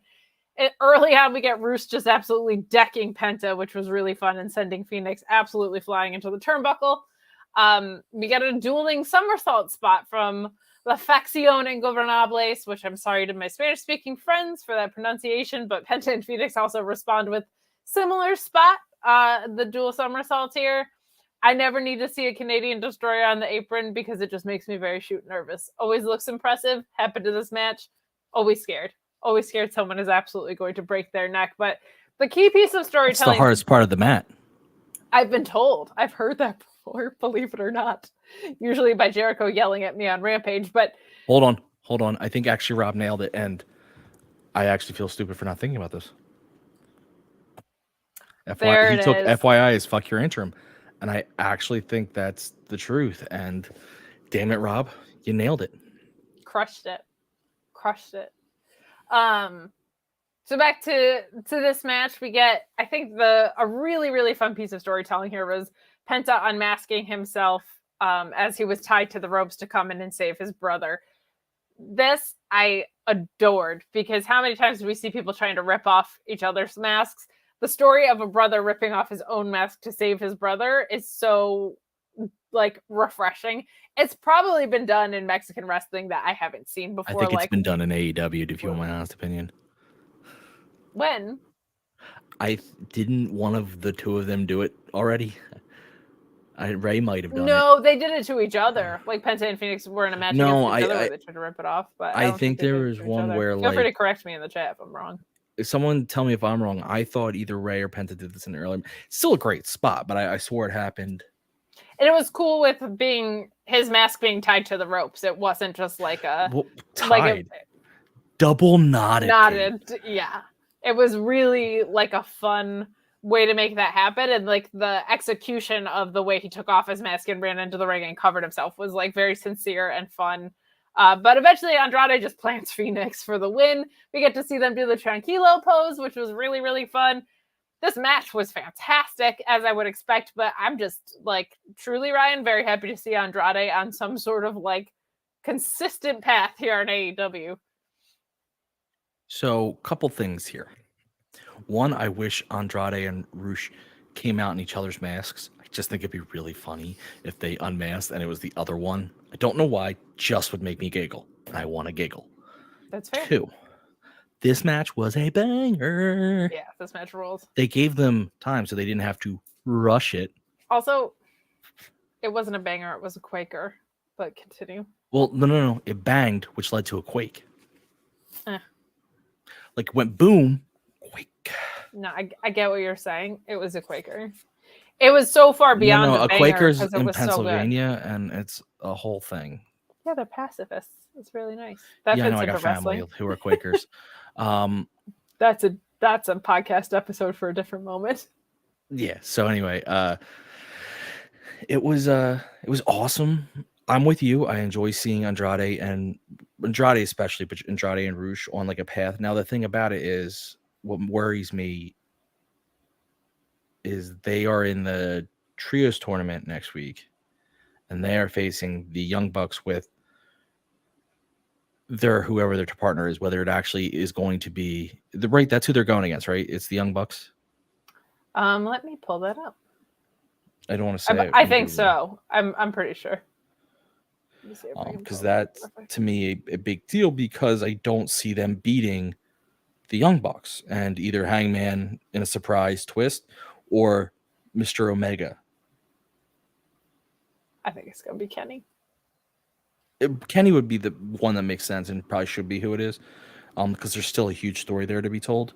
But I'm just saying, like, if that's their first match, they're not beating Kenny. They're not beating Omega and the Bucks. So they're not beating the Elite. So beating the Elite. So it sucks that they'll have this momentum that instantly not loses completely, but gets a little crushed. My guess is they're having Rush's there you go. Yes. You're correct. Okay, so I was right. My guess is they're gonna have Rush's brother. What's his name? What is Rush's brother's name? Dragon Lee, because he's their partner. Mm-hmm. I'm guessing they're gonna have Dragon Lee take the pin. Yeah, that would make the most sense. There's gonna be like a story there. I love what Andrade and Rush, and I'm not gonna try to pronounce their stable's name. I love what they're doing. I'm so excited. They're unique because they both have size to them, but they both can move. Yeah, like it's crazy. Like there's some. It reminds me of what Scorpio Sky and Ethan Page looked like when they were tag guys, like bigger guys who just wrestled at a different level. Of course, Lucha Brothers are amazing, so this was going to be a good match, and they don't look bad because you had to cheat to beat them, which is fine. Right. I never have problems with heels cheating, and it's a whole thing. It was a good cheat. Like I'm all about the good cheat. That's like a really good call. Sorry, I was just trying to pull up a thing. So I'm with you. I was very excited to see what Andrade's got going on. Yeah, I'm just glad it seems like there's direction for him. He's too good of a talent to be sitting on the sidelines. But, I think in a tournament, the whole fun of a tournament is they could just lose and move on to something else. Or tournaments, when done right, are supposed to set up stories. And with a trios division like that, I'm sure they'll set something up coming out of that. So that could be very, very Would fun. you imagine Rush and Andrade in a feud with Swerve in Our Glory or FTR or any you have so many good stories to come out of this that you can do. Or challenging the winners of the tournament after a certain what I mean? Like there's plenty of ways to go. I'm glad because he's been so start and stop that it seems like hopefully no more matches with Ric Flair and way more matches with La Infección Ingobernables. So but the only passing out is fake. That's right. And not real. Twice. Terrifying. Claiming dehydration. Yeah, no. Nah, bruh. That match felt like elder abuse. It was weird. But moving along to this really, really fun piece of storytelling with the Young Bucks and Hangman Adam Page, who's standing with his friends in the Dark Order. The Bucks apologize to Hangman Adam Page and say, we want you back with us. And they have this really nice acknowledgement of the fact that Hangman won the title in the building that they were in, which I thought was really, really well done. And they said, we didn't see it then. And they just take full accountability, which is nice. Kevin Owens is great at that. I like it when heels that turn face acknowledge their past behavior. Just makes sense. They mention, I loved that they mentioned the Undisputed Era and say that they're going to be around for a long time. We've heard word on the street is they're going to be around for a while. That was like an acknowledgement to everybody saying that Adam Cole's trying to jump ship back to Triple H. But wait, did he say they are going to be around? They aren't going to be around. I thought they were teasing people. No. Oh, I thought he said aren't. Word on the street is they're going to be around for a while. So meaning we got to find somebody to counter these guys. And they essentially ask Hangman to be that guy. And in an accepting way, Hangman declines and basically says thanks for the apologies, but these guys have been my friends for the past 2 years. These guys have stood by me. They were there for me when I did win the title. I'm going to be in their corner. And he even clarifies, I'm not going to be in a trios match. That's for them, but I'm going to be in their corner. And if I'm in their corner, I can't be with you. Which I love this because one, it leaves room open for Kenny Omega, right? That is, I think, the hope here. I think it's a perfect place for Kenny Omega to walk back in, assuming that he is ready. and they were waiting for the trios titles for him to be ready. So it certainly seems like the handwriting's on the wall for that. But it also mends the fences here, right? Like there's room for them to reunite. I think you could see some really fun things. They need something for the Dark Order to do. You could have them turn heel right on Hangman. Like there's so many different ways that this can go, but I just loved that there was a resolution to the rift between the two of them, but it doesn't mean that Adam Page is abandoning the Dark Order and suddenly back in the Young Bucks corner. I just think that was so great and a fun semi-swerve. Like I think we all thought that Kenny might be coming in here, but we still got like a little bit of a Hung Bucks moment the past week, so that was really good. But I love this. I probably gave the last match 4.79 Quakes, and this segment I would probably give 4.82 Quakes. Okay, so I got a Quake the last match. I'm going to go 4.8 Quakes for the match. I highly enjoyed it. I thought the win for Andrade is what put it over for me because I didn't actually think he was going to win. So I was like, yes, that's awesome. Now the promo. I loved what they did here. Same reasons that you had for the heels owning up, because that's the only way it works for me is when and it was done in like a realistic way of like, yeah, we were dicks. We're sorry. Like that's just kind of how friends get back together. But what I love is that they didn't make Adam Page look like an asshole, which is like, oh, my friends came crawling back and I'm done. It was, I fully accept your apology. We're good. But I'm going to acknowledge that these guys have always had my back and I'm going to have it makes him look like the face that we've wanted him to be. Yes. So it's perfect. And it helps Dark Order out because they need something. So, and I loved Cutler at the end. Guys, I think he was talking about me. I loved shut up, Brandon. So good. So this got a 4.85 for me. I love that. Really that. Enjoyed this. I loved the only reason it didn't get a 5 was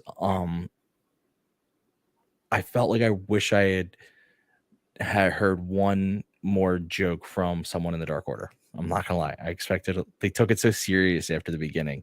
And I was kind of like, but this was a really sincere segment, so I kind of like that they just left it. Can you hear me? Am I the only one not hearing Kate, guys? Can you hear chat. me? Someone in chat. Can you hear Kate? Chat, can you hear me?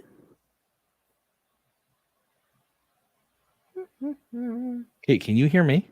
I can hear you, yeah. And I did nothing different. You and me, we used to be together. That's if it's my speakers. The chat can hear me. Why can't you? And that's why I fucking hate Ryan, you guys. That's why Ryan's the worst. You know what I mean? Fucking Ryan. Oh, can he not hear me in his home? Is that what it is? Fuck you. I can't hear you, so fuck you. Well executed. So let's pull that trios bracket back up because this is starting to. I can hear you now, okay? Don't ever shit on me. Good. I'll continue to shit on you. My headphone died without any warning. That's very annoying. Well, I'm glad you can hear me now. But we have the trios bracket pulled up here. We got the Death Triangle versus Will Ospreay and Aussie Open, which I think is a very fun pull. Andrade, Dragon Lee, and Roosh versus the Young Bucks and the Dark Order versus the House of Black, and the Trustbusters versus the Best Friends, which I think is going to be a very short but a fun tournament, and I think it'll be a great way to get us to All Out. So we got to assume we're gonna have the the Elite. I'm gonna call them the Elite now because the three of them together are the Elite. They're gonna have the Elite beat the place I can't say, Andrade and friends. La Facción Ingobernables. Yes. Yeah. Not gonna give it a shot. You could just call them LFO like I used to do. Okay, we're gonna have the Elite beat Summer Girls, and we're gonna then have Will Ospreay and Aussie Open beat Death Triangle, right? Like that's the assumption we're going with. So then I'm guessing you're setting up Will Ospreay and Kenny Omega to be in the ring together based on that's where yeah. So then we're gonna have the House of Blatch because that is definitely an H, not a K. It does kind of look that way. Right, versus the Dark Order. Unfortunately, I think the House of Black is going to win. The Trustbusters, I mean, the Best Friends have to win because they have Orange Cassidy. It's a weird group. Like, I'm going to be honest, the Trustbusters is why I really believe ROH TV is very close. That's fair. That's fair. I think they're going to be a big part of ROH, and I think they're trying to develop some guys that are going to be big parts of ROH on AEW TV so that when they start ROH, there's like a switch of fan, like, these faces kind of thing. See, I actually feel like House of Black gets fucked over by Miro in some way, and Dark Order advances and faces Best Friends. Like, there's part of me that feels like it would be really fun for them to put gold on the Best Friends but like, I think you want Dark Order with Hangman and Young Bucks versus Kenny on opposite side of the rings, right? Quakeland. Sorry, I know you're not Caitlin, but I can't say Quake and make it sound like Quake. I could say Quake. Hey, Quake. Quake Elizabeth. Quake Elizabeth. Here's the fucking story. I got it. So House of Black loses to Dark Order. Mm-hmm. Best Friends beat Trustbusters. Dark Order beats Best Friends. In the finals is the Elite versus Dark Order. Yeah, that's what I was just saying. Oh, I thought you were saying Best Friends beat Dark Order. No, I was saying, like, my heart would love for Orange Cassidy to have gold on him. But the story, I think, is you have Dark Order with Hangman on one side and then Kenny and the Young Bucks on the other side. And there's a bunch of feelings that happen. Okay, so all right, I heard Orange Cassidy gold, and I was like, which is what I want. I mean, that's where my heart actually is. Mine too. I think the Best Friends are too good to not have gold at some point. And I think Orange Cassidy's he's so perpetually over, he deserves it. Because there's never going to be a wrong time to put a title on him, so you kind of just have to pull the trigger when you want to. You know what I mean? Like, so maybe... I almost started saying Coheed again. All right, relax on the Coheed. We're going to get copyright strikes. Okay. But either way, I think... Sing it. I said almost. I know. I'm saying Dad's going to yell at us again. But a fun tournament. I kind of wish it was longer because there's so many other possibilities of trios you could throw in there, but I understand what they're trying to do. They're trying to get to All Out. I think Kenny returning for it is good. I'm sure that the timing and the structure of this tournament was probably based on Kenny's healing and recovery process, but I think it's going to be a blast. I think if you put too many teams in it, and I love that, I agree with you, they have so many teams, but I think part of it is like leave some teams out for number one contenders right out the gate. So, because you have obviously lots of options, but no one from the Jazz Club is there. BCC isn't there. There's a couple others that I'm blanking. I mean, they have so many groups, which I like. Now you're gonna have so many like mini ones, right? Like we had a little Pinnacle reunion that we're gonna talk about later, but yeah, I don't know. I think it'll be fun. I think it'll be really good. So. We'll move right along. Wait. How many Quakes do you give the tournament? I don't know. I have to see the tournament before I make that decision. I don't even know who. Structure. 3.75 Quakes because I would like for there to be more matches. Like the Wingmen should win this, Well, they're like, again, first number one contenders. You're not going to give them the belt right away because you don't want to have your first champion have the belt for 6 years. So you got to have someone else win it. Strap up Pretty Peter. He's the hottest boy in AEW. Why are you not putting gold on the hottest boy in AEW? AEW. There's a whole song about it. Do you know how much champagne that man sacrificed? Pouring it in his glass and all over his body? For this business? That video is so great. And then it has that part of the song where they're singing that like the rhythm from that one weird song from the 2010 that Big Money Drew Nicholas had randomly brought back into my life, and it's weird that now that's Pretty Peter brought it back again. That was like a lot of context for something I don't know what you're talking about. Makes me sad. Remember the song "Shush Girl, Shush Your Lips"? Oh yeah, what was the name of that band? I don't remember, but Drew Nicholas randomly referenced it on Twitter and brought it back into my life, and it's been stuck in my head for weeks. And talk with And then your out- hips. And then out of nowhere, Peter Avalon's like, shush your lips. Do the what is it? The hot boy some and touch tips or something like that. Literally steals that rhythm from it. Like, you mother, how's that happen? It doesn't steal, is inspired by. Okay. It's true. He might have inspired he inspires everyone. Yeah. On a daily basis. He challenges me to be a better me. So I actually know he has the opposite effect on me, because it's like I can never be that. And if I can't be that, what am I doing with my life? I get that. I can understand. If I wasn't lusting after him all the time, it's probably I'm lusting after him all the time, and I still feel that way. That's fair, but like you're the same gender, so it's just different. It's a different comparison game. True, and then I kind of have a thing for JD Drake too. Well, obviously, who doesn't?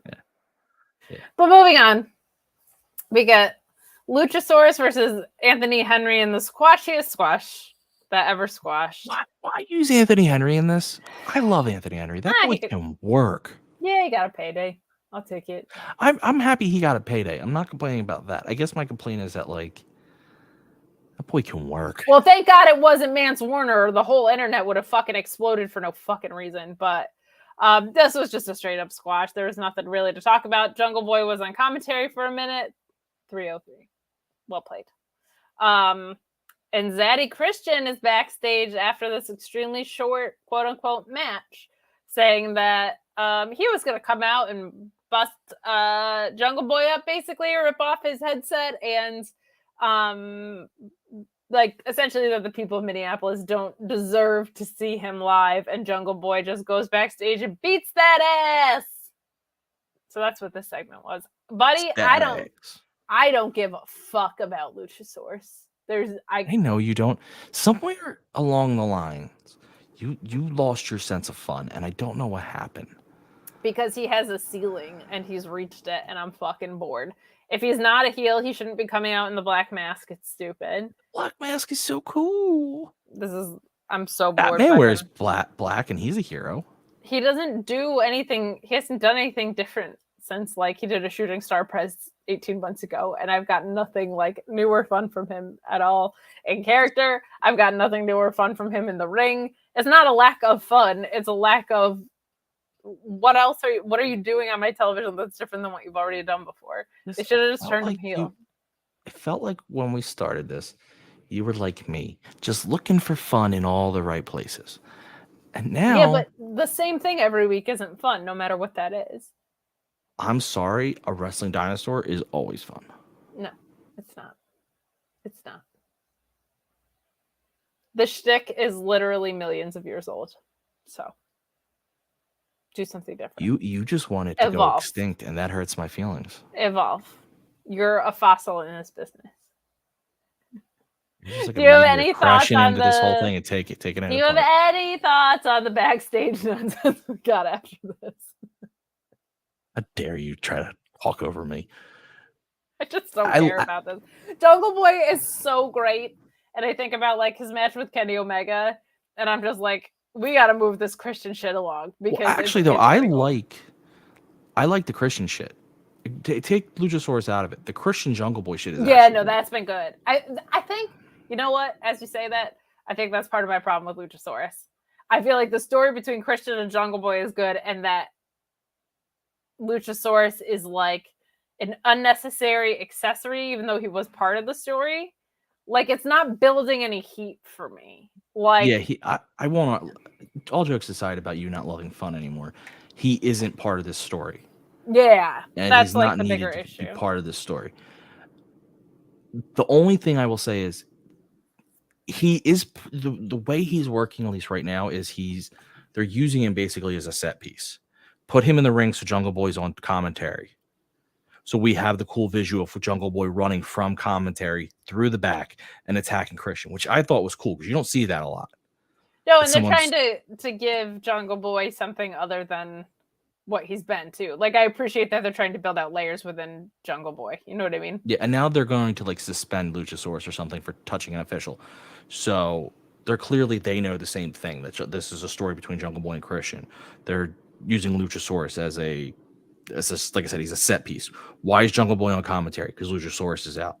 okay, there you go. Like that's to get him to attack because I really liked Jungle Boy putting down the headset, running through the back, and then out of nowhere just coming at Christian. I was like, that's a cool visual. You don't see that a lot. Yes, agreed. Because Christian's been nailing this heel turn. He's been. I say it every week, doing the most fundamental heel stuff, and it works. It works. Not tired, not boring. The framework is fundamental heel stuff. The way he's filling in the story is fucking awesome. Insult the crowd, insult the family, and blatantly lie. It's like literally all heels have done from the beginning of wrestling. Done well, it works extremely well. So effective. And I was just happy for Mrs. Money because, look, we got Dad Rock Jericho running out there in his gear. Christian's former tag team partner, Edge, on WWE is coming out in these studded leather jackets and those sunglasses from fucking 1996. PC Principal Edge? PC Principal Edge. That's exactly what he looks like. It's uncanny. But Christian, out here, living his best, I'm sorry about the divorce, his post-divorce life. He went to Banana Republic. He fell into the Gap. He got himself some mock turtlenecks because he's going to get ready to date again. The man looks good, okay? This is how the 45 and older crowd of wrestling should be dressing. Stop trying to relive the glory days. Dress age appropriately and we will thirst. All right? Christian looks great. Mwah. High quality clothing. High fashion. That's all we ask. Stop trying to suck in decades ago, you know? If Edge came out in a turtleneck, it would look so weird. It would, but what he's doing now is not. No. He's got.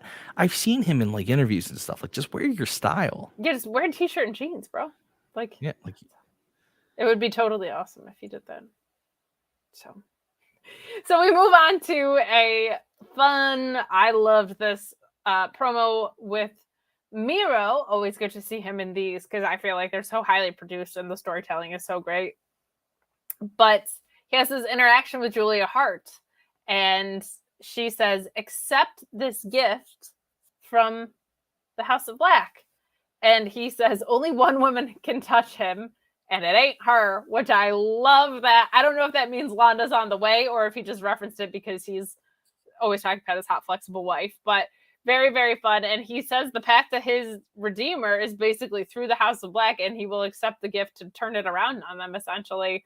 Such a short, effective, highly produced, well-told story. Miro just continues to knock the shit out of the park, and I didn't know how they were going to do this character being away from a title, but Ryan, this is working for me. You missed a very key part, and I mean, I get it. There's so much. It's hard to, he turned his face, so we saw the eye, and it was in the light, and there was nothing on it. Yep. That's fucking huge. I loved this. This was a great use of Julia Hart. That's not in I say the temptress, but not in the creepy sexual way, in the evil way of yes, I'm coming through. And listen, I have loved Julia Hart since she joined the House of Black. I think she's just improved in the ring because I think the aggression actually helped her. She doesn't have a ton of experience, so being able to wrestle a little more aggressive fits that. And she's very good at facial expressions for someone who's not been around. I think she sells a story that way. So her showing in, it's just saying embrace it. His fucking use of the word pagans is cracking me up. It's fantastic. And he even said the word of the Redeemer, and I was just like, thanks be to God. Put me right back in middle school church, man. They need to have. So how many matches do you want them to have? In serious question, how many do you think this feud deserves? I mean, till the end of time, but I guess I would love for him to go through Brody, go through Bud Matt, get to Malachi, and then him and Malachi maybe have a best of three. I think the story could long-term burn really well. I think you could bring in people, even if you had Lana show up just for this feud, I actually think that could be really fun and different. But I would love to see this go on for a couple months. I think this is such fucking good professional wrestling. And my thing about loving the Lana stuff, if they even never bring her in, they don't ignore that we know she exists. Yes, that's very refreshing. we all know who she is. We all know they're married. It's been a big part. And if she comes in, I'm very curious to see how she comes in, because this isn't Rusev in WWE, which was a great character. So she can't be Lana WWE. She has to be, ignoring the name, whatever you want to call her, but she has to be the religious wife. Yes. So I'm very curious to see how she comes in, because I think she, for a long time, I feel bad for the way her WWE tenure ended. She was one of the biggest parts of his success for a long time. She's very good when given the right work. I think she could thrive as the religious wife. I think she could make that work so well. Oh my gosh, yeah. And like we've only seen like extremely sexy Lana. If they made her like virginal Lana, like could be such a fun and fun for her too. Like that could be something if she's comfortable doing it, like if she feels like her range can pull off something, because this is different. Like this is much this was like the production of this felt like high art stuff that was going on. Like this is an entirely different thing than we've seen kind of in pro wrestling in a while, Ryan. I don't think I've heard the word pagan used outside of like a historical movie or something in, I don't know, ever. So, and I say that just because it shows how different this is. And this is the kind of stuff that, like, assuming they give him the proper amounts of matches and stuff and let him actually wrestle pretty soon, this is the kind of shit that gets remembered. Yes. Like, everyone forgets. I don't think we forget. No one forgets. I stand corrected. But everyone, we kind of drift away from the fact that until his injury, how high he was in the AEW hierarchy and how over, like, his run with the TNT title is still probably the best run of anyone with that title. I would even argue Cody. better than Cody's. Yeah. Yeah. Agreed. I think his run set a standard that hasn't been touched. And it was only injury that we came to find out as the reason, like, his run kind of died out. But even that, like, even after that, he had that great match with Danielson, and then the injury really kicked in. But, like, we always say the belt makes the man or the man makes the belt. That situation was both, because the video game shit was not working. What they transitioned into, he made the belt feel important so quickly, and then the belt made him feel important. Like, we never get such a symbiotic relationship as we got. And he's just so good at this. I don't want to harp on it for too long, but I have to ask, maybe, who created the Redeemer? Was that his idea or was this someone else's? I don't know. I think it was, I thought I had read that it was like, it seems like, hey, I have this idea, and then you bring it to whoever, Tony Khan and the team or whatever, and they either greenlight it, help you flesh it out to get it to a better place, or they nix it. So I think it's a lot of, it's your responsibility to come up with your shit. Fucking Jesus. This has been, the Resistance is genius. Well, and I think the other piece of this, right, is the collision course, which I can't believe I didn't think about this, and I think most people didn't think about this, but in the All-Atlantic title match, this being set up so perfectly is fucking, of course this story is happening, because the other side of this is Malachi Black being so incredibly clear in his storytelling of what he's doing on his side of shit, which is weirder. It's not just dark and spooky what he's doing. Like, this is one of the more fundamentally accessibly dark and spooky characters that we've ever had, and then to have this stable with it. And I have mentioned this before too, like, I feel like dark and spooky is usually, I can't go in the ring so as well as a lot of these guys, right? So I have this character or a gimmick more than a character to help compensate a little bit. Malachi's fucking great in the ring, right? So he's firing on all cylinders, and then you have this opposite side with Miro, who's also fantastic in the ring, who I want to see with all three guys in House of Black, and like so crystal clear in his storytelling that like the collision of this is just perfect, and it just, this is my favorite story right now, and it hasn't even taken off yet.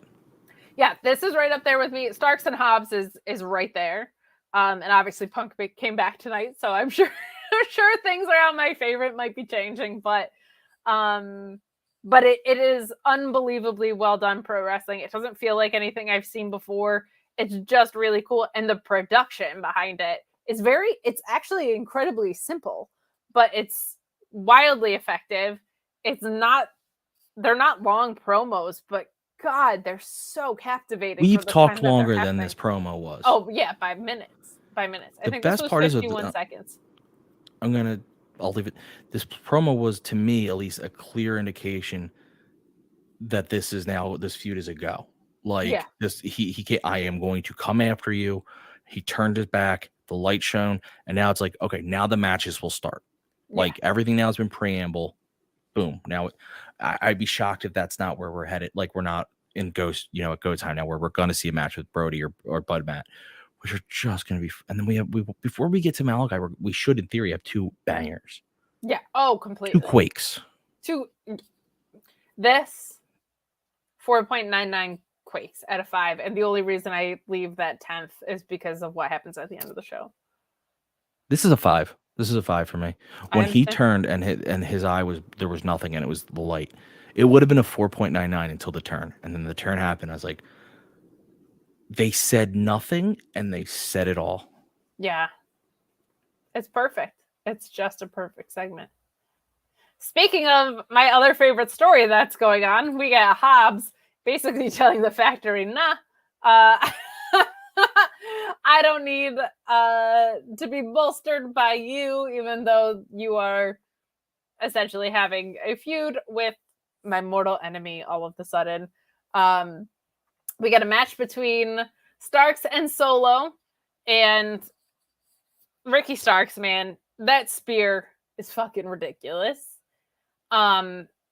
Hobbs throwing the TV after this match was hilarious. It's so much fun. And there was like a nice thing of Starks and Solo used to be a tag team, and they no longer are. So there was like a little bit of a story there. I thought QT did a good job setting this up before. The Twitter banter has been hilarious. If you saw Ricky Starks bury the Nightmare Factory logo, I thought that was so funny. But I thought this was really fun. I'm so in love with the story. I love the way it's continuing. My only, and it's the dumbest and slightest of complaints, is that Tony Khan goes to this playbook kind of a lot of, here's a stable that's not super over, but I want to get these guys work. And it's not a bad playbook. It's just one that we see a lot of.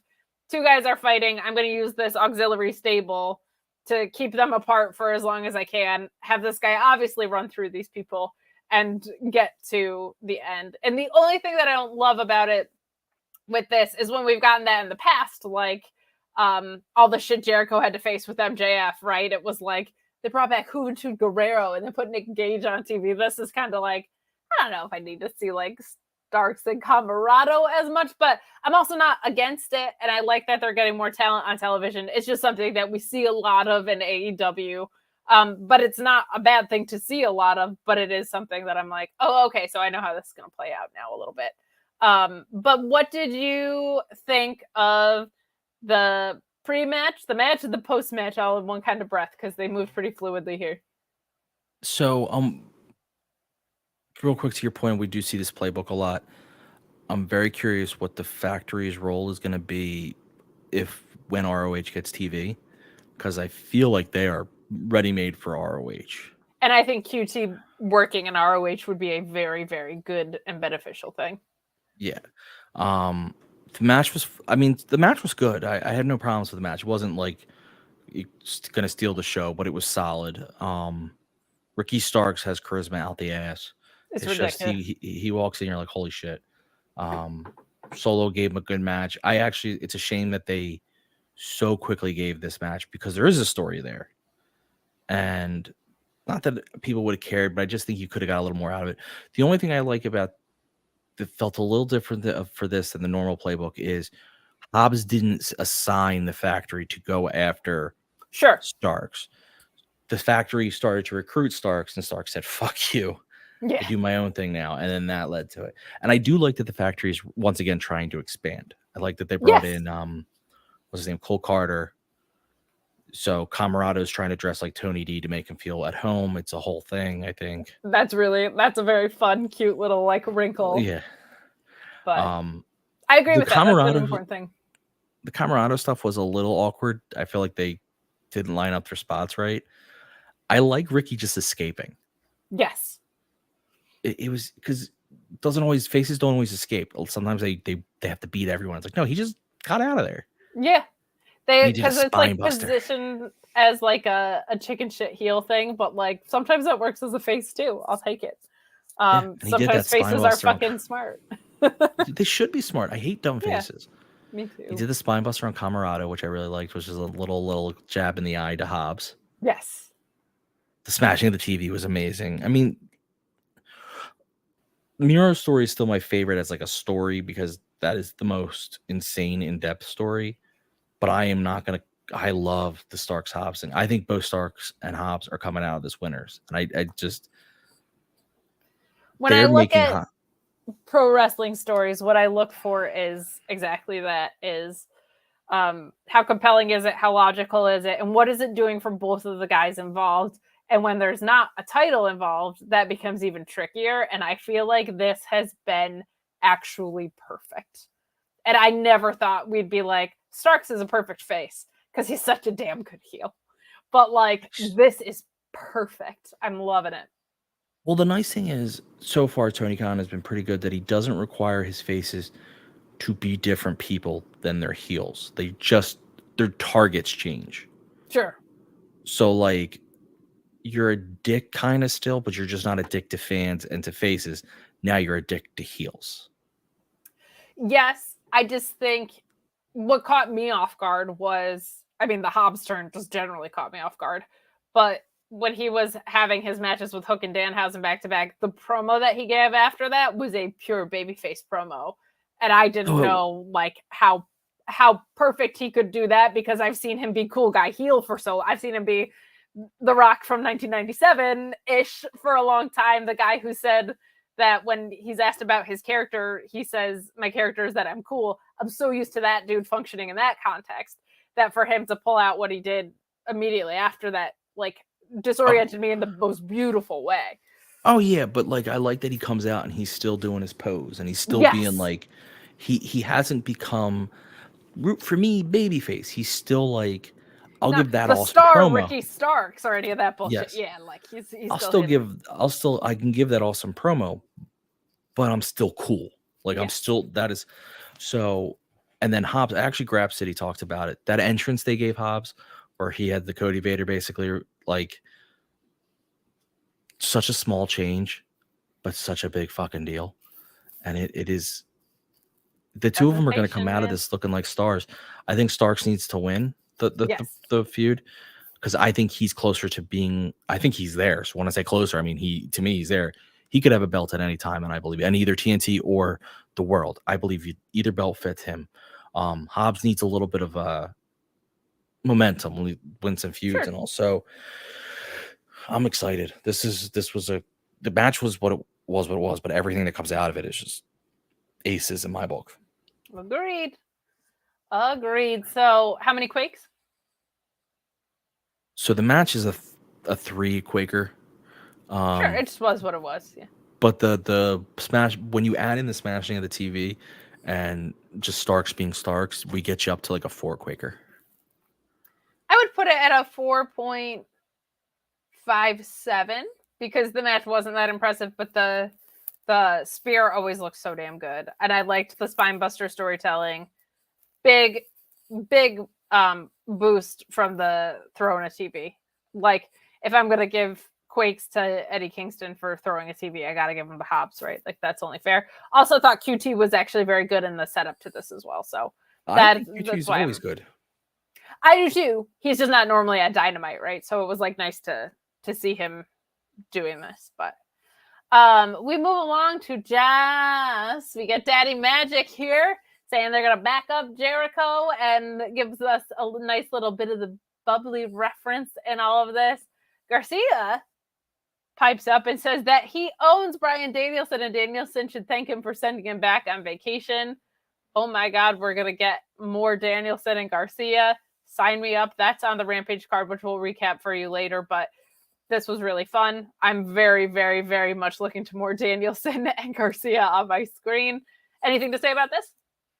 No, because it was a good promo, but it's not like. Yeah, there's nothing super consequential about it. And again, just promoting what's coming later in the night, which makes sense. I do. By the way, actually, there was one thing because I noted it and we'd been talking about it. Anna JAS did nothing sexy tonight. No, She just went to attacked choke someone out, which was fun. Fucking, I love that. That's the thing I love. I love her just randomly choking someone out. That makes me laugh. And calling her spots too. It was like very much like a Babe Ruth pointing the home run situation. She was like, choking you out.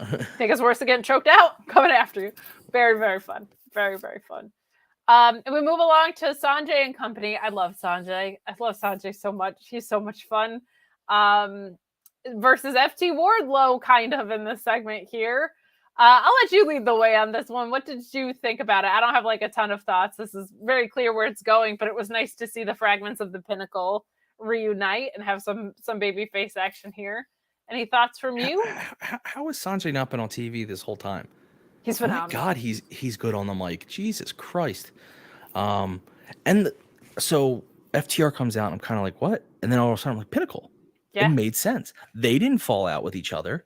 And they fell out with MJF. Are babyface now, like a fun, a really fun thing. So, and the fourth is just nowhere to be found. Is he hurt? Right. Is Sean Spears hurt? Oh no, Cassie is. Oh yeah, she just had. She's pregnant. She didn't have a baby, but yeah, she's pregnant. So, I don't know. I don't know if they know what to do because he was so integral to the MJF picture. So I don't know what that looks like, but so they made sense. It's like, okay, we're all faces, we're friends. You're gonna come out and support your friend. They just wanted to get FTR on TV to get the pop. I kind of like, don't forget about us. Not that FTR is forgotten. No one is, and I think this isn't the place to get into the discussions of FTR, but it was a great moment. Wardlow being like, "I'm just gonna kick all your asses," is just funny to me. Like, that's a blast. And what was Sanjay looking for under the fucking ring? I don't remember. Like, I don't know if it was was it a miss spot or was it on purpose? He went under the ring and looked for like a minute and didn't come up with anything. Maybe it was for another pencil. I'm wondering if like during the coffin match or something got pulled out that wasn't supposed to get pulled out. It's very or got shifted. He would be the kind of guy to be in tune with something like that. So that would make sense. Just curious. But we see the Ass Boys backstage with who we can only call Grandpa Ass moving forward, which I love. Grandpa Ass is lecturing the Ass Boys, saying that them losing the match that he made a hallmark essentially is why he misses the Acclaimed. And Stokely enters the picture and says, "Grandpa Ass, it's after 8 p.m. and past your bedtime. They've got some insuring catering. Grab yourself a bottle and go home." I just love Stoke. He tries to hand the Ass Boys a business card, and Grandpa Ass interferes. And I think this is fun. I think you could set up a few different things out of here. It could be the Ass Boys versus Ethan Page and Lee Moriarty. Or perhaps there's a new tag team that's coming into the stable, a private party, perhaps. Maybe it's Dante Martin and somebody else. Like, there's a lot of things you can go because there are open spots in that Stokely Hathaway stable, which he told us, right? So the Ass Boys continuing to serve their role of trying to make things feel important, but mostly there to make other people look good, et cetera, et cetera. But I mean, how do you not pop for Grandpa Ass? Like, real quick, I'm mad at you. Why? Why are you sour? Go home. Be mad at yourself for talking weird. Fuck you. I'm not the one who's saying go home. You encourage it. I absolutely do, and I should. So anyway, back to Grandpa Ass. I loved that. That was I didn't see that coming. I didn't see Stokely walking in at all. No. The Ensure line cracked me up because I'm like, why wouldn't you have a better thing in catering than Ensure? Like, because they probably do have like a quick rehydration thing in catering. Yeah. So I'm like, why would you go with Ensure? Maybe it's what was legally cleared. I don't know.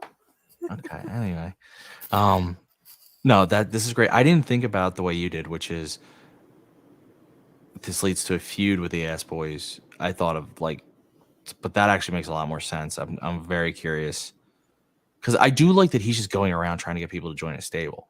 He's a pay window guy, right? Like that's what I love about managers who are obsessed with the pay window. Is like I will rep anybody for $1, but Stokely wants the most money, so he's choosing championship caliber people, which is great. I love it. I absolutely love it. And it's like, I don't want to say this. It kind of gets annoying when you feel like managers pick all the same personality because you're like, it doesn't feel organic. Like a manager should pick a variety. Like Heenan picked whatever he could find that could win. Stokely's out here picking whatever he can find to win. Now, I don't know why you think the Ass Boys are getting you the wins, but... Well, maybe they could under the right management, you know? That's true. But then Danhausen shows back. Yes, you can finish this out for us if you want. I have to, because Danhausen walking in, like as soon as you have Stokely cravenly walking away, which is hilarious. Like the minute he gets physically challenged, like, I'm out. We're good. Yep. We're done. I don't bump, think, motherfucker. okay. I'm out. Yeah. Yeah, I slap. I don't bump. Exactly. You think it's okay? That was a good end to a fun segment, and then, oh, Ass Boys, Daddy Ass. And then saying, and they'll be like, oh, you have a match. And be like, yeah, me and the beard friend. He just walks away. Like I just love the randomness of Danhausen. He's so great. It's so much fun. Did not predict who his partner was going to be, even though I read the spoiler and should have remembered it. Beardhausen. We will see. I thought it was going to be Paul White. That could have been fun, honestly, but we move along to a segment that I'm not excited for, to be quite honest. I'm very excited for Arya Daivari. I don't need Parker Boudreau on my screen at all. He will be perfect in ROH. Parker Boudreau? Yeah, have you been watching Dark at all? Not a ton, but like he's had a couple matches on Dark. He's better than what he was in NXT. I mean, that I believe because they didn't do anything with him in NXT. But like, of all the people that are on the free agent market, that is not the guy that I feel like AEW needed to pick up. But Arya Daivari basically goes up to the best friends and tries to poach Orange Cassidy. He fails because Orange Cassidy isn't an idiot and says, why would I join this stable of people I've never fucking heard of? That would be stupid. He didn't say that, but that was my problem with the segment. Who gives a shit? You're undercutting the best part of the whole segment. Go on. Tony Schiavone going, so Orange Cassidy invited me back here. What'd you want to show me? He just turns to the best friends and just starts hitting their hands. Yes. Yeah, no, that's great. That's great. And in better condition than your poor hand is right now. Yes, it's fucking... I won't show anyone. It's gross. This is stupid. Hey, we're trying to poach the top talent. Here are people you've never fucking heard of is a dumb argument. That is bad. Yeah, I agree. That's actually bad creative, which AEW doesn't do a lot. I That's firmly bad. believe, like I said, I firmly believe the Trustbusters are around because I think ROH is going to get TV, and I think they want to get you used to some people who are going to be more heavily featured there so that you have like a natural... Sure. Oh, I know these guys. Jesse dumb. Ozaki asking what I did to my hand. I burnt it on a pan like an idiot, and it instantly blistered. And then the blister popped because I'm watching two dogs, and they pulled on the leash. So, my then thing about Parker Boudreau, or however he says his name, having watched him in Dark, if they can get him a character that works, he moves very fast, and his moves are very explosive. He has a lot of potential. Okay. I'll trust you because I don't fucking care about him one bit right now. But we'll move along. We'll move along to Jade. I forgot the sour that's in your veins now. I just think of all the free agents that are out there, and Parker Boudreau being picked up is a fucking weird choice. If he doesn't end up in ROH, I don't understand it. But I firmly believe this is an ROH move, and then it does make sense to me because I'm assuming ROH is going to be heavy developmental for them. Okay, I'll believe it when I see it. Yeah, so negative. No, I just know what the free agent market looks like, and the fact that they were like that guy is confusing. But we'll move along to Jade and Madison Rayne. This match was what it was. Jane heading Madison Rayne was fantastic. Jade using a one-armed stalled suplex was fucking great. She just still has long ways to go in the ring. But this ends with the Jaded, of course. And Athena is disguised as a baddie and comes out. And what I thought was really fun, I didn't see it coming at all, which maybe I should have. But I thought this was a very fun way to end the match. It got a lot of time. This was definitely one of Jade's longer matches. And I won't complain about women's matches getting more time, even though it wasn't the greatest. But good use of Madison Rayne. I know we also found out that Chris Statlander is unfortunately injured. So it makes sense why the storyline felt like it was stalling for a little bit. And now we can kind of get it moving again. But this was perfectly fine. I think it was smart to put Madison Rayne on television. You knew the title wasn't going to switch hands, obviously, but they brought in someone to do some coaching. Makes sense to have her on Rampage and a win in a debut. Makes sense to put her on Dynamite and lose after that. It's perfectly fine. Oh my God, we get sex spots now? We do. I blocked Ryan, we made it. Every now and again, they see my sexy and they're like, this is where we need to be. Every now and then they see Ryan sexy and they go into a chair. Oh, that actually really went well. Good job, Kate. Thank you. Thank you. It ruined my joke that I was gonna falsely go back to Parker Boudreau with no actual point just to piss you off, but that kind of ruined my joke. I'm not even that pissed. I just am like a little bewildered why you would pick that guy with everybody that's available right now. But I have theories, but theories are theories. The match was fine. Not the best, not the worst. And I will always say, like, with someone like Jade, I don't need exceptional matches. I need just matches like this, which are okay, because her character is so good that I still want to see her and see her in matches. Like, I want to see when she loses, which is what you want. Like, not in a negative way, not in a way of like, I don't like her, I want her to lose. In a way of like, they've built her up. When is she going to lose? Yeah. Like, kind of how you want it to. So there's certain wrestlers who need to give me great matches. She's not one of them. She doesn't, but I do want okay matches. Like, I don't want terrible ones. I want something that look like matches. Yeah. And I think that's what this was. This had moments of real cool, and this had moments of sloppy, but it was overall decent. It seems like her execution of moves is getting better. The fluidity around them is not there yet.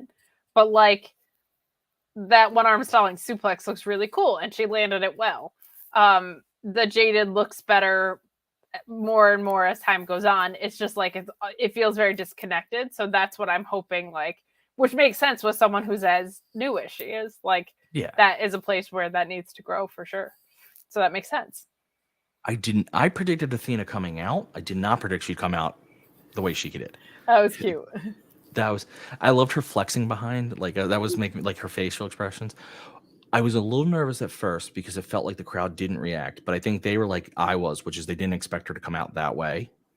No, I didn't. It took me a long time to realize what the fuck was happening, to be honest. I was like, who's this? Oh my God, that's Athena. Yeah.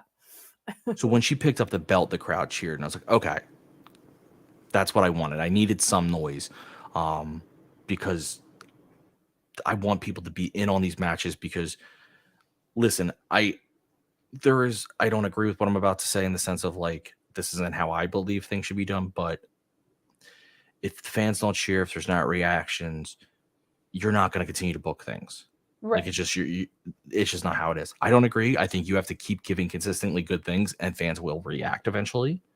Like, I think you give it to them time and time again and you get the reactions. Just doesn't seem to be the way wrestling works. Sure. They got a reaction here. Yes, they did. I don't and clarity around like where the fuck did this story go? Because that's what I was looking for at the end of the day. Was like, where was the thing we just spent months building? Yeah. Now the sad part is obviously I love Statlander. She's an amazing wrestler. I do not want her to be hurt. I don't want anyone to ever be hurt. It has provided them the opportunity of a little bit of clarity of this story because Athena was clearly brought in to be Jade. Yeah. And then Statlander came, kind of changed her character, and her story went away because Layla got hurt. And suddenly she was the one everyone's like, well, she should be Jade. With her injury, it can go back to Athena because people want it to happen and they love them both. Now you don't have to decide. Yes. And I think depending on how severe the injury is, like Chris is going to have that back from injury pop. And Use it to Yeah, I'm turn Thunder hoping- Rosa heel and to strap her up. That's my feelings on it. Give Chris the world title. Why not? Yeah, Like, I honestly. mean, she's to me the. Well, no, Toni Storm to me is the next one who's best built for the title. I think she's the most complete character there right now. Only because Statlander just changed. Like, she literally just rebooted her character. But either way, you give me Statlander or Toni Storm as champion, I'm a happy boy. I am a believer in striking while the iron's hot, though. I don't think that's ever going to go away with Toni Storm. I think capitalizing while Chris Statlander has newly-ish gotten herself over is... Yeah, but I think if you capitalize while it's newly hot, you cement it.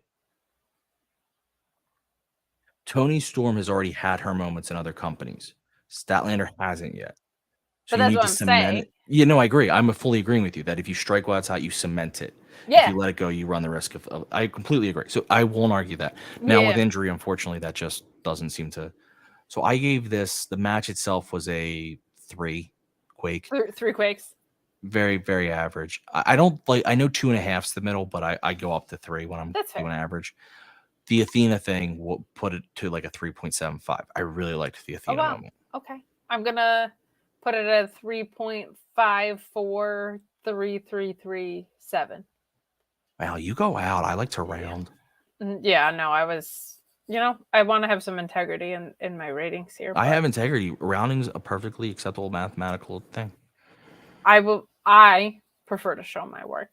But we move along to a brief segment with Toni Storm and Thunder Rosa. Show it. Chris Statlander's injury unfortunately prevents her from being in the rankings and having a title shot. So the next logical thing is for Toni Storm to have a rematch with Thunder Rosa about it. I don't hate it. I feel like Thunder Rosa needs different opponents. It would be nice if she didn't keep fighting Toni and Britt. But Toni is fantastic. I'm never going to complain about her being on my screen. Their half-ass use of the rankings is always weird, but it's fine. And it's justifiable for the fact that they're on the same team. They've literally been teaming together, right? It's the only time, the only way you can get out of it. Yeah. I'm going to say so we were talking earlier, and here's my theory on this whole interview. They are turning Thunder Rosa heel, and it started with this interview. I hope she has never, in all the time I've seen her on any kind of programming, smiled like that. Never. I think it was purposely fake. I think she was purposely being cheerful about the whole situation and being like, well, it happens. I think she was uncomfortable. See, I disagree. I think it was purposely done. And I think it was like, oh, well, it happens, and I think this is all the start. She's pissed off that Tony's coming after her. And I think this is the Thunder Rosa heel turn. And I think and I don't blame Thunder for needing a heel turn. I blame the way she's been booked, but you ruined her babyface championship. Give her a fucking heel turn at this point to give her like a refresh.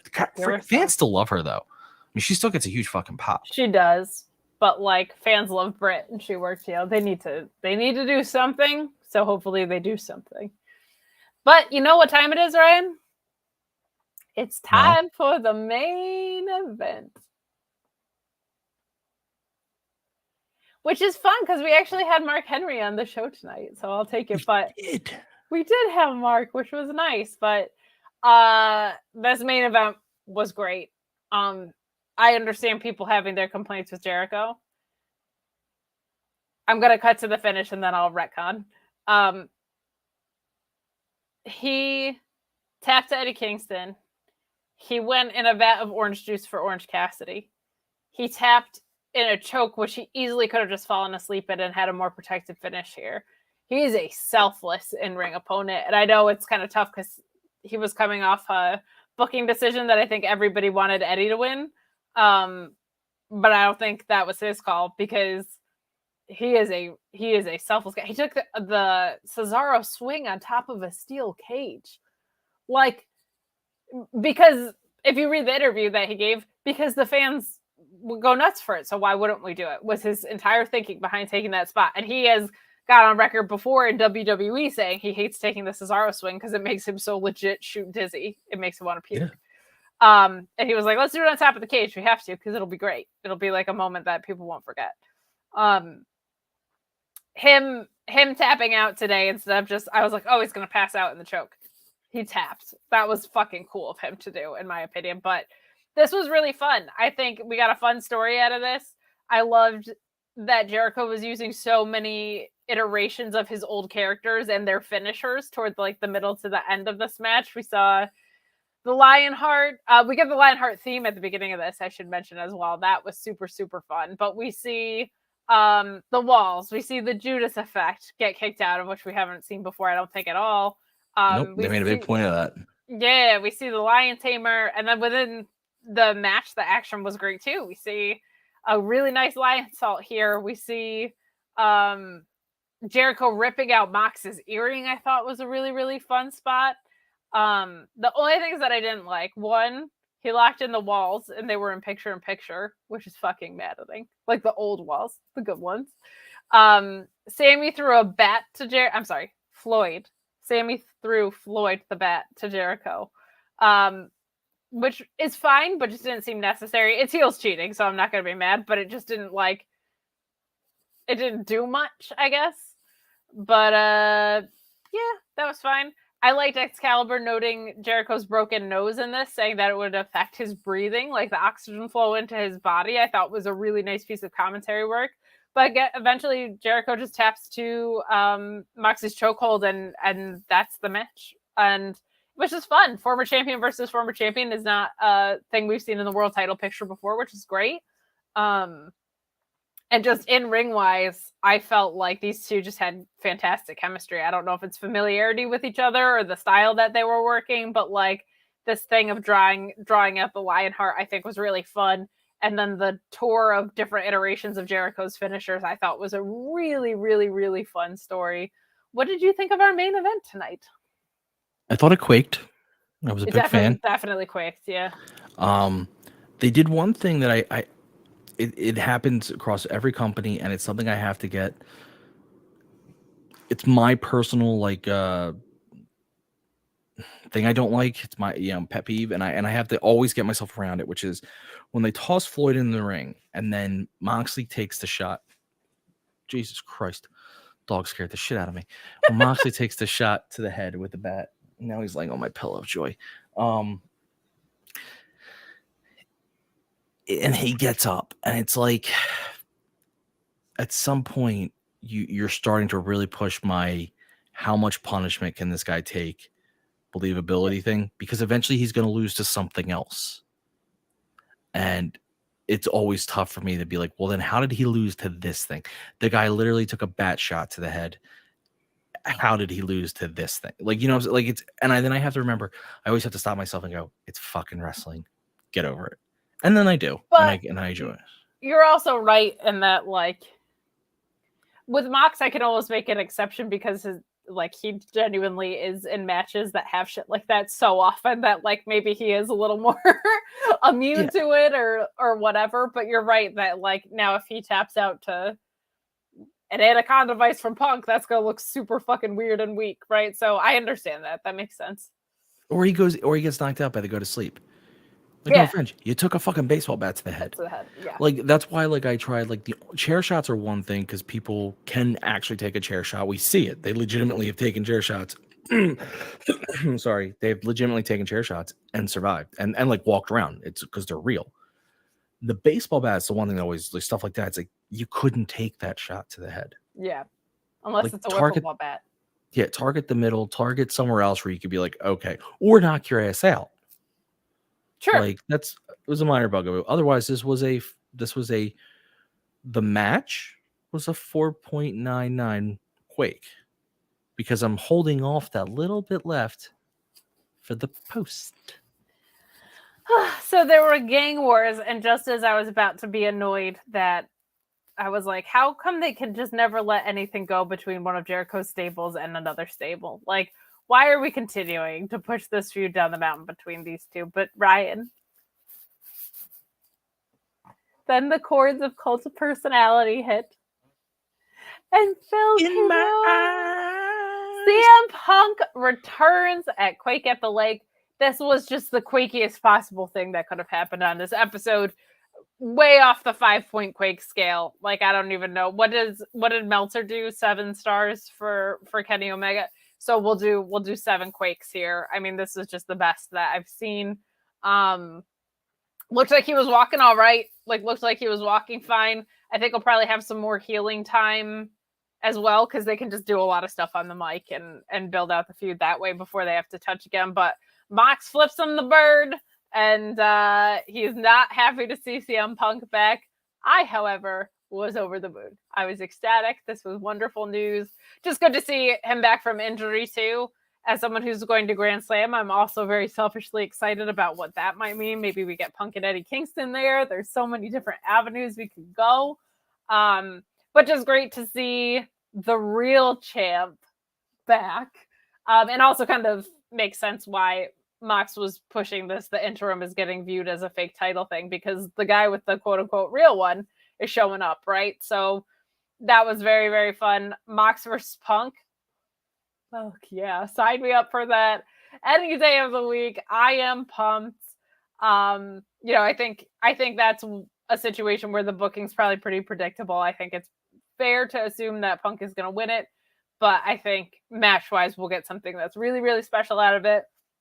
Crowd went ballistic. It wasn't just me in my living room going crazy. I don't think anybody really predicted this. I think they did a good job of being vague about it in the media. Like as far as Punk's injury timeline or whatever, but great to see somebody who had surgery and broke their foot literally 2-3 days after winning the title, get to come back. And of course, I'm biased because it's my guy, but this is also why you have an interim title. It makes for a compelling story, right? Like, I'm excited to see what happens here with Mox. So this is, I think, going to be a whole bunch of fun. The crowd went nuts, and I was not expecting this. I thought Kenny was going to come back before Punk, to be honest. So I'm absolutely pumped. I think getting Danielson back, Punk back, and it sure seems like Kenny's on the way, is a nice injection into the roster. Not that they were suffering without them, but those are 3 of your, absolute top stars in this. So what did you think of the Gang Wars? And then what did you think of the return of my Phil? My Phil, fucking Christ. I mean, Gang Wars are Gang Wars. I'm a Gang Wars guy. I never mind them, so I was okay with it. There was a moment where I looked at my clock. I'm not going to sit here and pretend I predicted it. I didn't. But there was a moment where I looked at my clock and I'm like, there's a surprising amount of time for what they're doing. I thought something was coming. I didn't think this was coming, but the match ended at like 9:54 or something, and I was like, I thought Danielson. If you want my honest opinion, I thought we were getting Danielson's music. I was like, I guess maybe they'll give Danielson the music and that'll be his thing. And then all of a sudden you hear music, but it's not Danielson. And I'm like, oh shit. This just got real again. And then the promo earlier made sense. Mm-hmm. And I love that Punk cleared the ring, but then I do like that Mox gave him the finger. Like, that's what you want. Like this. Punk should beat Mox. I think he deserves to get the back and get the ring that we were. Well, I have a theory there too, but the MJF may cost Punk, but that's a whole different story. Well, that's the nice thing about the unfinished business of, I think MJF and Punk are a little bit more resolved than Eddie and Punk because they just had the one go at it, and they just both fucking hated each other. So. My whole thing was, the reason I say MJF is because when MJF did his promo, Punk is the one that chased him down afterwards. Yes. So I thought they were. It was essentially an AEW version of the pipe bomb. Like, it's perfect. Yeah. So I think Punk's about to beat Moxley, and then MJF returns as like a fuck you to AEW. That could be very fun. So that's a whole thing. But anyway, I digress. Either way, they're in such a better position with Punk back. I mean, he is. I talking about today with people, I do think they need to spread out the use of talent. You don't need to have Punk, Mox, Danielson all on the same show. Omega when he's back. Those guys don't all need to be on the same show. Agreed. You know, you can have Omega Punk one week, Danielson, Mox the next. You can have Mox Punk. Like, you can switch it up and gives guys time off. It gives And those spots that they were going to be in, you put someone new in. And Yeah. you get more guys involved. And So, you but can either do way, some fun stuff on Rampage with it. So, additionally, I think this is huge. I think people had kind of been waiting for his return because with the interim, we knew he was gonna come back soon. So I think people were kind of waiting for it. So I'm very excited. Me too. And this got it to a 5 Quaker. And I stick to the 5 scale because I have honor and integrity. And when I set a scale, I hold to my scale. I don't arbitrarily go above my scale. Some things are bigger than Quakes. You set the Quake scale. I'm just saying, like, that's when you're rating Quakes. This might have been something completely different than a Quake. This has evolved past a Quake, which is why it's a 7. Please don't, question the founder. But I do want to read down the Rampage card because it fucking humps for... Well, Rampage and Dynamite, they've kind of mixed them together.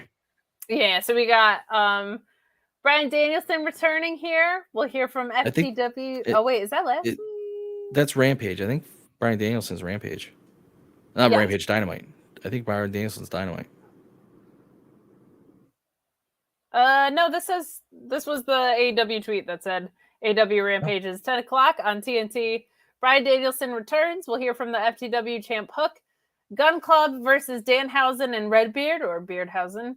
Parker Boudreau versus Sunny Kiss, which I'm not excited about. Well, there's a story there. I know, Yeah. and I fucking hate the story. I know what the story is. I don't like it. With Sunny? Yes, I do. I don't. How do you hate a story that they're actually giving Sunny a story? Because it's a shitty story to give Sunny. We'll hear from the AEW Tag Champ Swerve and Our Glory, and Orange Cassidy faces Arya Daivari. So that is fun. Some news and notes we'll run down real quick. Via Body Slam, we heard that Rowan/Redbeard was backstage, and Penelope Ford is back in action after a long out due to injury. So that is wonderful news. Thanks to Cass at Body Slam for that. We also heard that the video game should be out by the end of the year. That timeline has changed, but there's more details about that on Fightful Select.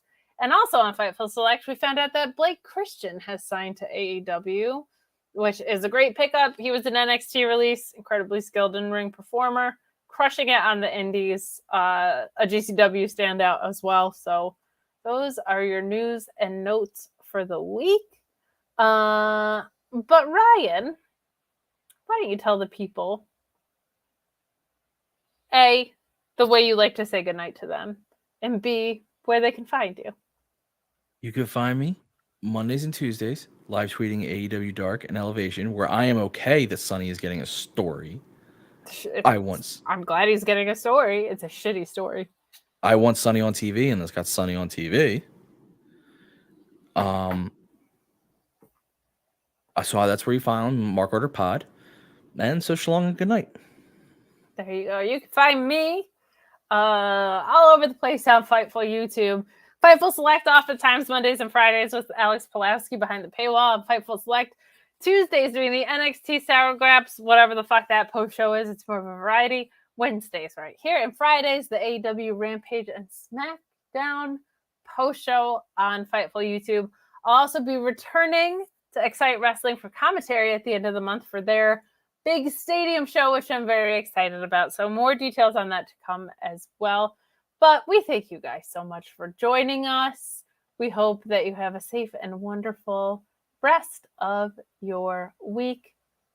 We'll see you next week.